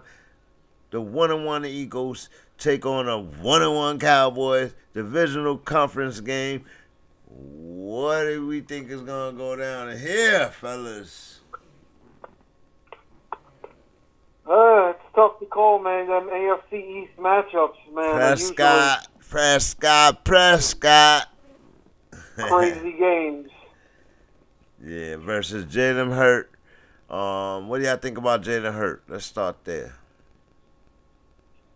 The kid's got potential, man. He just needs to, he needs to log more games. He's got to get more games under his belt so he can get better at reading defenses. He's got a good skill set, but, as of right now, he's just doing enough to not lose. You think he got enough in him to beat the Cowboys defense? Vanderbush and all them, Vander-ish and them? You never know, man. It's a division matchup. I know the Cowboys are high-powered, and, but you just look at last week, That was, who did they play? They played the Rams, I think, last week? Yeah. Yep. And it was supposed to, everybody expected that to be a high-scoring shootout, and it wasn't, So it's not like you can't slow their offense down. What?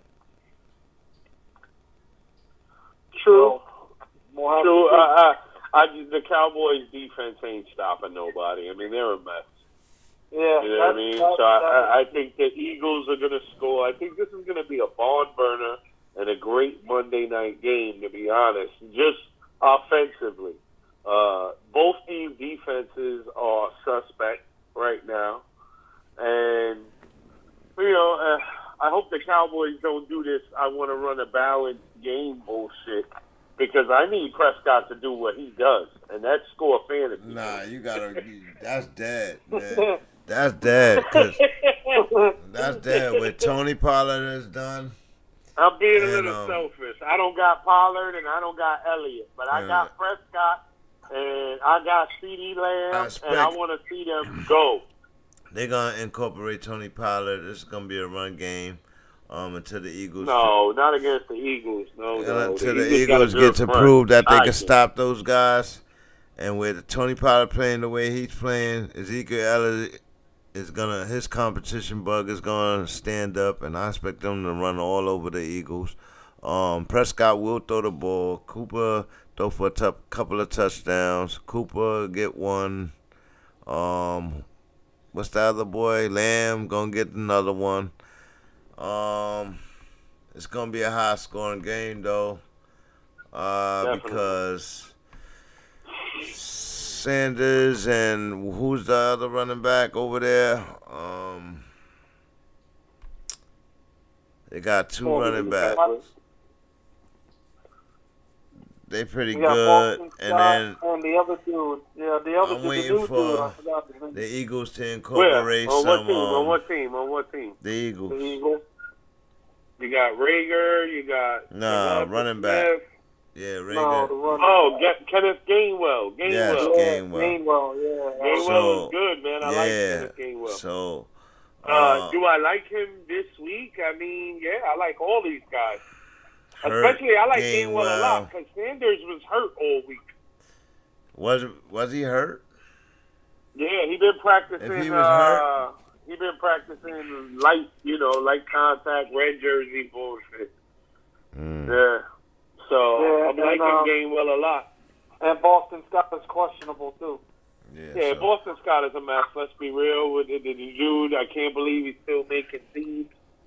He has never been nothing, never gonna, well, he's an NFL player, right? He's one of them. He can always say that. I made it to the NFL. I made it to the NFL. All right, but what do we think about Zach Ertz and the Dallas Goddard crapola? No. I play Goddard. Ertz is starting. Ertz is starting. Yeah, that's what I'm. That's already been said. You start Ertz or you start Goddard, or do you want to start any of them? No, I'm just Because telling you what I read. Each other out. I read in the Eagles reports that Ertz is healthy and that they was gonna start him.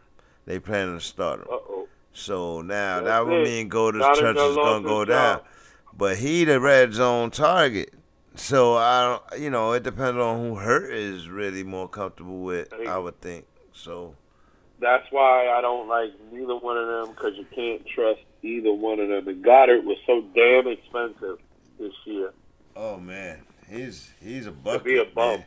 If he healthy and they got somebody passing the ball, he catches it. He said a bum. Oh, God. He's a bum. You know what? He's a bum. We live, man. I'll give him that. Yeah, he don't even know what yak stands for, bro. Like, the dude catches the ball and falls down every time.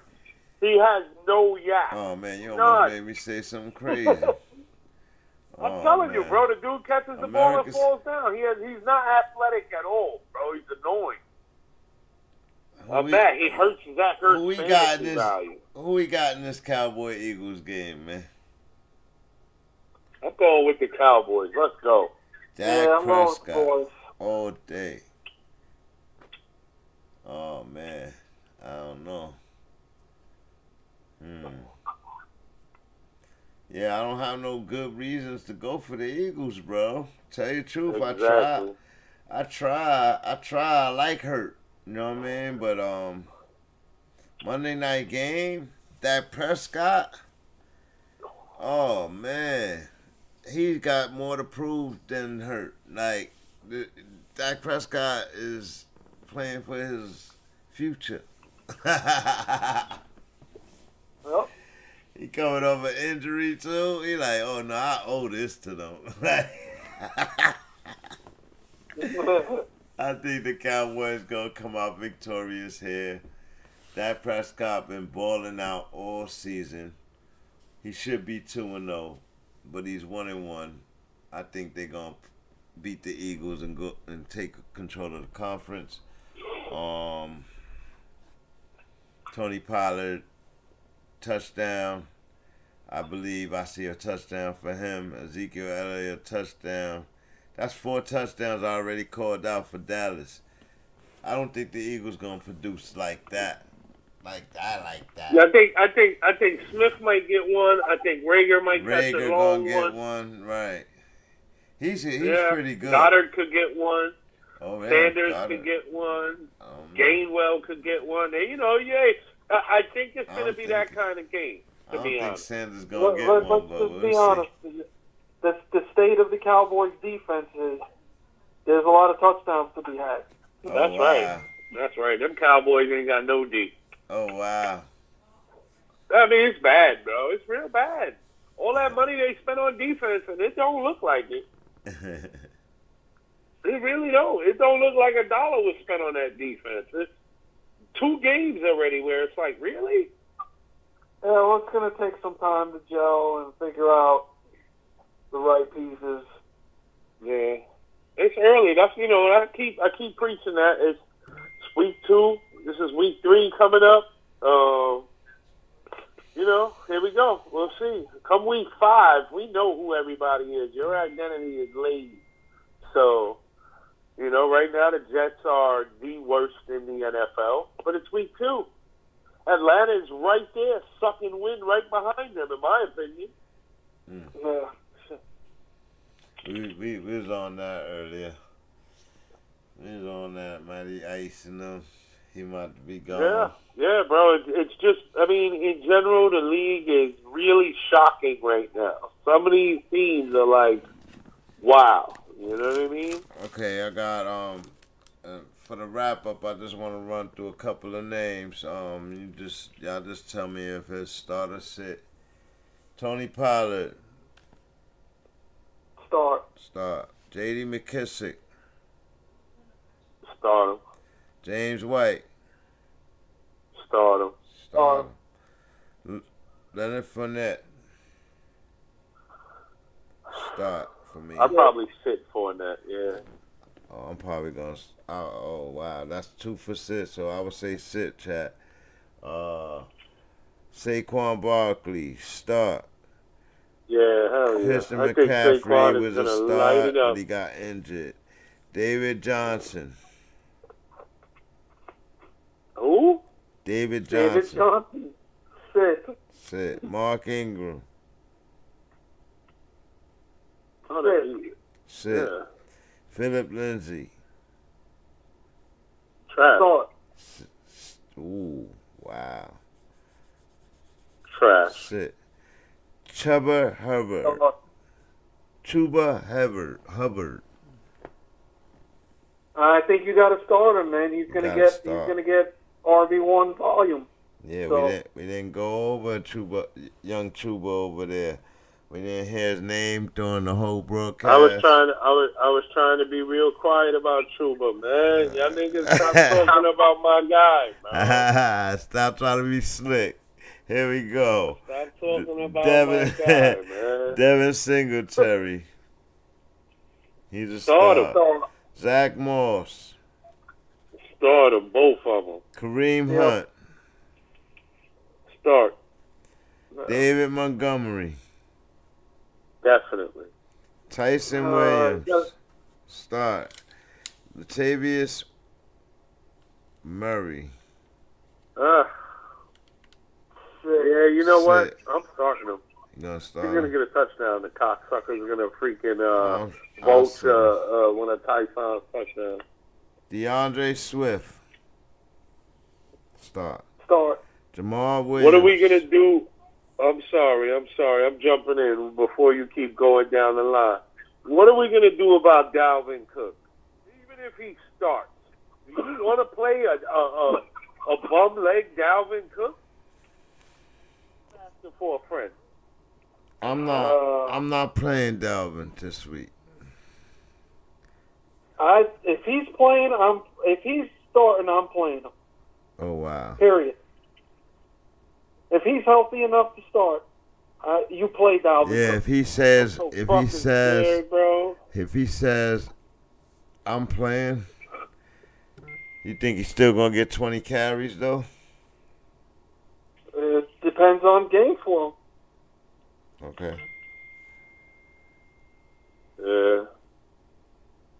All right, back to the list. I'm sorry. I just wanted to interject right there. Jamal Williams. Ooh, who? Jamal Williams. From Detroit? Yeah. Yeah, you know what? I'm as a flex guy all day. Oh, flex play. Flex play start. Jonathan Taylor. Start. Yeah. Naeem Hines. RB2. Flex. Marlon Mack. No. Laugh out loud. No way. Stop trying to talk him into existence, man. Marlon Mack is done. Stop talking that guy onto the field. Listen, man. he's on the list like everybody else. Austin Eckler. Definitely Start. Clyde Edwards-Helaire. Sit. No, yeah, bump. I'm sitting. Darrell Williams. He's questionable. I don't know. I don't think he's going to play this week. You got to monitor that one. And I don't know if I'm starting him anyway. I don't trust none of their running backs at all. No, you're crazy, bro. He's been balling. Alvin Kamara. Start. Yeah, all day. Come on. Damian Harris. Yes. Yeah. Start. Mike Davis. The only Patriot. Yeah, you have to. Mike Davis. You have to. Even Najee Harris. Yes. Yeah. Volume alone. Joe Mixon. Yeah. Definitely. James Conner. No. Sit. I got to start here for him on my notes. Chase. You know, I might, in DFS, I might think James Conner, because they're going to blow that team out so massively, might get some work at the end of that game to close it out. And he might be a sneaky play. He really might. I'm going to make a lineup right now with him. That's where I am. Chase Edmonds. Definitely. Yeah, flex. James Robinson. Oh, sick. So sad, but sick. If you have to, like me, I'm literally forced to play him this week. Yeah. I'd be. I mean, his numbers are trending up, but you got to be wary of him. Yeah. Carlos Hyde. Who? Carlos Hyde. Hell no. Sit. Damn. Tevin Coleman. Hell no. Ty Johnson. Hell no. Nobody from the Jets. Michael Carter. No Jets. None. Javonte Williams. None. Nah, I'm gonna say no until I see him start to get more touches. Yeah, I don't think he's take over this week. I gotta start for him this week. I don't think his numbers support him being fantasy relevant as of right now. I really don't. I gotta start for him this week, and I think that I think they just got something in cahoots. They're gonna do something this week because they play the Jets. Well, we'll see. Melvin Gordon. Yes. Myles Gaskin. Flex. Yeah. Flex start. All right. Josh Jacobs is a sit. Kenyon Drake. Start. Peyton Barber. Flex consideration. Nah. Yes, because he's gonna get a few. He get red zone touches. He's gonna probably get a few more touches than he probably should, just because Josh Jacobs is hurt. He get red zone touches, man. That's the big thing about him. I don't know why they don't want to let Drake eat over there, man. It's aggravating. For real, Drake can eat over there, I mean, he was eating in Arizona. Why they don't want him to eat in Vegas? Gruden, man. Nah, I mean, Gruden wanted him. They brought him in, so, we'll see. But he's not going to get all the touches. That makes this dude a lot more valuable than most weeks. The guy is starving. Let him eat. All right. Ronald Jones. No. I avoid that Bucs backfield, man. You never know when those dudes are going to show up. Wow. No. So Leonard Fournette, I got a start for him this week. But what you guys saying no for that? What about Gio Bernard? No. That's a sit. That's an absolutely no. Darrell Henderson is a sit because he's hurt for me. Yeah. Sony Michel, start because Darrell Henderson is hurt. Nah, I don't. You know what? I don't want nothing to do with that backfield. They got a prime time game, bro. Those guys come out on prime time. He don't catch passes though. He's not a pass catching back. He's a regular old running back. They don't need him. No, but I mean, there's no extra value in him, and that's why I'm not starting him. You know what I mean? He's still averaging 15 points over the first 2 weeks. This Tampa run defense, man, this is different. Sorry. I'm not starting. That's just me. That's me. I'm not starting that guy. I'm still waiting to see with Sony Michel. You know what I mean? He was a bench guy last year. Oh, wow. He got taken out by a third round pick. Wow. Chris Carson. Start. That's a start. Dalvin Cook. Start. If he plays, he starts. I don't know. I got sick because he's injured. No. Alex Madison, start because Dalvin Cook was injured. But we'll see what happens with that. Just keep an eye on that, guys. See if he's playing. Aaron Jones, it's a start.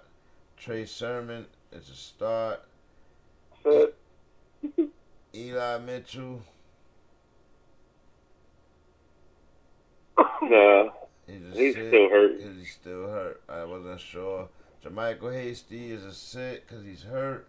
Miles Sanders is a start, I guess. Yeah. Kenneth Gainwell. Yeah, they have the matchup is favorable, man. That Dallas defense is Ezekiel Elliott. something, you know. Of course, man. Ezekiel Elliott. You got it. You got him. You start him. You don't think Pollard gonna take his carries?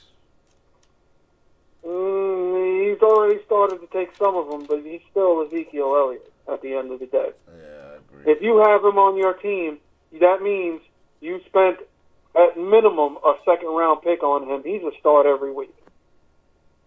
Yeah, you have to. You have to. You have to, and that's the aggravating part. Same thing with that. Same thing as Dalvin Cook. If you have Dalvin Cook on your team, that means he was your number one pick. Sitting him is not an option. For real. All right, fellas, man. Thanks a lot, man. We about to wrap this up. That was an episode and preview and starting Sittems and everything with BANGnACES live and direct with Shy and Bass and Moose and The Moose is Heaven. on the loose, baby. drastic, cold-hearted selections today. Nah. Yo, nah, they call it how it is, man. We try to call it how it is. Some of these guys in corporate media be just riding these names, and these names are so gone to us, right?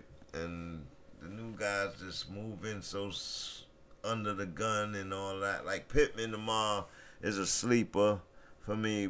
I like Pittman. I like Michael Pittman. We should do some receivers. I like Pittman. Pittman is good. Yeah, Pittman is gonna be a real great receiver, man. And even Brian Edwards. Brian Edwards is shocking. They talked about him all last year. I like the kid. The kid is more of a possession receiver too, so that's what they need, because then the brothers could take the top off defenses and open up even more holes for Waller, like if that's even needed. Yeah. Who you playing this week, Moose? Which league? In FLA Champs. I think I play. Who do I play? Hold on. Oh, you play I'm playing Chell. Yeah, you play the champ. And he only got 1 point for Robbie Anderson. Wow. You know what I make trade with this? Karma. But it's not in this league anyway. I wouldn't trade. Look at his bench in this Who league. you playing? Who you playing, Bass? I am playing Jimmy. And Blue Dog. Yeah, he lost Christian McCaffrey. Oh, but wow. the Panthers defense did him love and gave him 21. So this is why I hate kickers and defenses. That's bullshit. Fine. You still got team to play. So. Oh yeah, I got my whole team. Yeah, he's food. Come on. He's food. Come on. Dak is gonna make sure Tommy is food too. Everybody on his team. Oh wait, he got Jonathan Taylor. He's gonna do good. Jefferson's probably gonna do good. And I got spoiler alert. Richard. 0-2. Yeah. He's a sleeper coming in here with this damn Yeah, Richard's real and he's a mess. He tried to do QB, flex streaming QB. And he had Sam Darnold on the bench for 54. Wildin'. Jameis on the bench. The two wildin', bro. B's that way, man. Oh, but he got. Oh, you look at you with Pittman on the bench. Yeah, he been on my bench. On the bench. What's up, man? You want me to take Hilaire off your hands? Nah, no, thank you. You want Barkley? You mad at these guys? You want me to get Barkley off your hands? You mad? No, thank you. You see Barkley in the lineup this week. Talking about. Yeah. Well, you're going to have Kareem Hunt on the bench, and he's going to do better than Barkley. Well, they on the bench because Beckham came back this week. Yeah, no, I couldn't do that. Not week 1. I got to watch it first. Nah, you ain't been Odell in like 5 years, bro. You've been a mess for a while. Call it a gut feeling. Yeah, go with it. Call it a gut feeling. My ex-New Yorker right there. Yeah, you know, everybody got the New York love. I even pulled out his jersey the other day, and, you know, yeah, he ain't been that good since he been on that team, for real. The dude is a mess.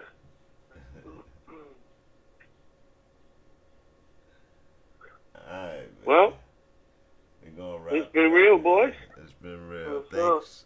Salute, man. Salute to the chat, man. We're gonna ride it out.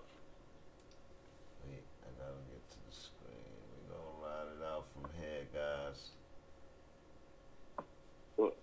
Thank you for having me, man. I appreciate it. I love it. No doubt. No doubt. You did very well, man. Thank you very much. All right. Y'all give it some life and content, going back and forth. Got a couple of comments today and questions, and we're gonna continue to grow, man.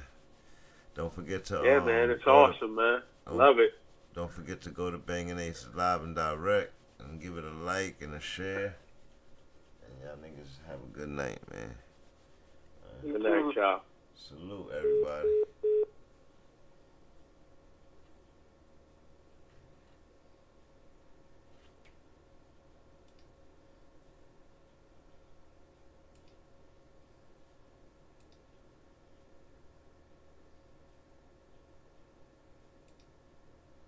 I'm Serena Williams. You watch me live. I know that was going to happen real quick. Let's do this then.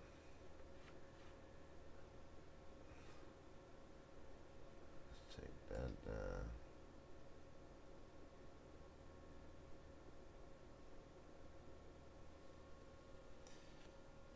Yo, thank y'all for coming through tonight. Thanks for the love. BANGnACES Live and Direct Sport Commentary. Don't forget to like, share, subscribe. Shout out to A2DG, to the game, and the family. Shout out to Bang Time USA Gaming. Shout out to Bang Time USA Media. Hashtag BANGUSA in chat. Thank y'all for watching, man. All y'all support, all y'all likes and stuff like that. That's really inspiring. As I aspire to be better. We gotta get Ace back so we can get this content off the ground, and but those was marvelous shows right there. If you caught it, then you know it. Salute, man. Shout out to everybody, man. Know It All Designs, for the love. Shout out to Cold Water No Bleach. Hashtag BANGUSA. And we out here.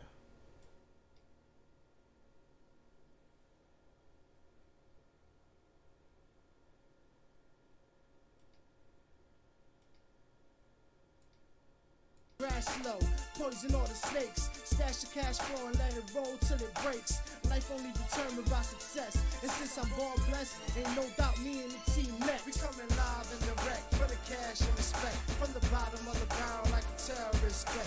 To the top like a frown high on the apex. Old school, new school, every goon on deck. Coming live and direct for the cash and respect. From the bottom of the barrel like a terrorist threat. To the top like a frown high on the apex. Old school, new school, every goon on deck.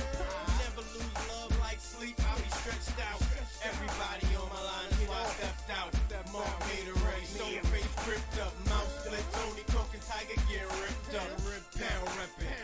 checking freshmen. Top hat pimped out like the West End. Musical, wise guy, no lie, real heart, true eyeball, eyeball. Nigga pick a side, killers never switch a side. Money or the power, push the way I feel inside. Deal a day, still celebrating. Pop another bottle for every hater hating. Both hands, middle finger in the air. Shining on both so you see them shits clear. Playboy, ice grill, we don't scare. And you can keep them ugly bitches over there. Coming live and direct for the cash and respect. From the bottom of the barrel like a terrorist threat. To the top like a crown high on the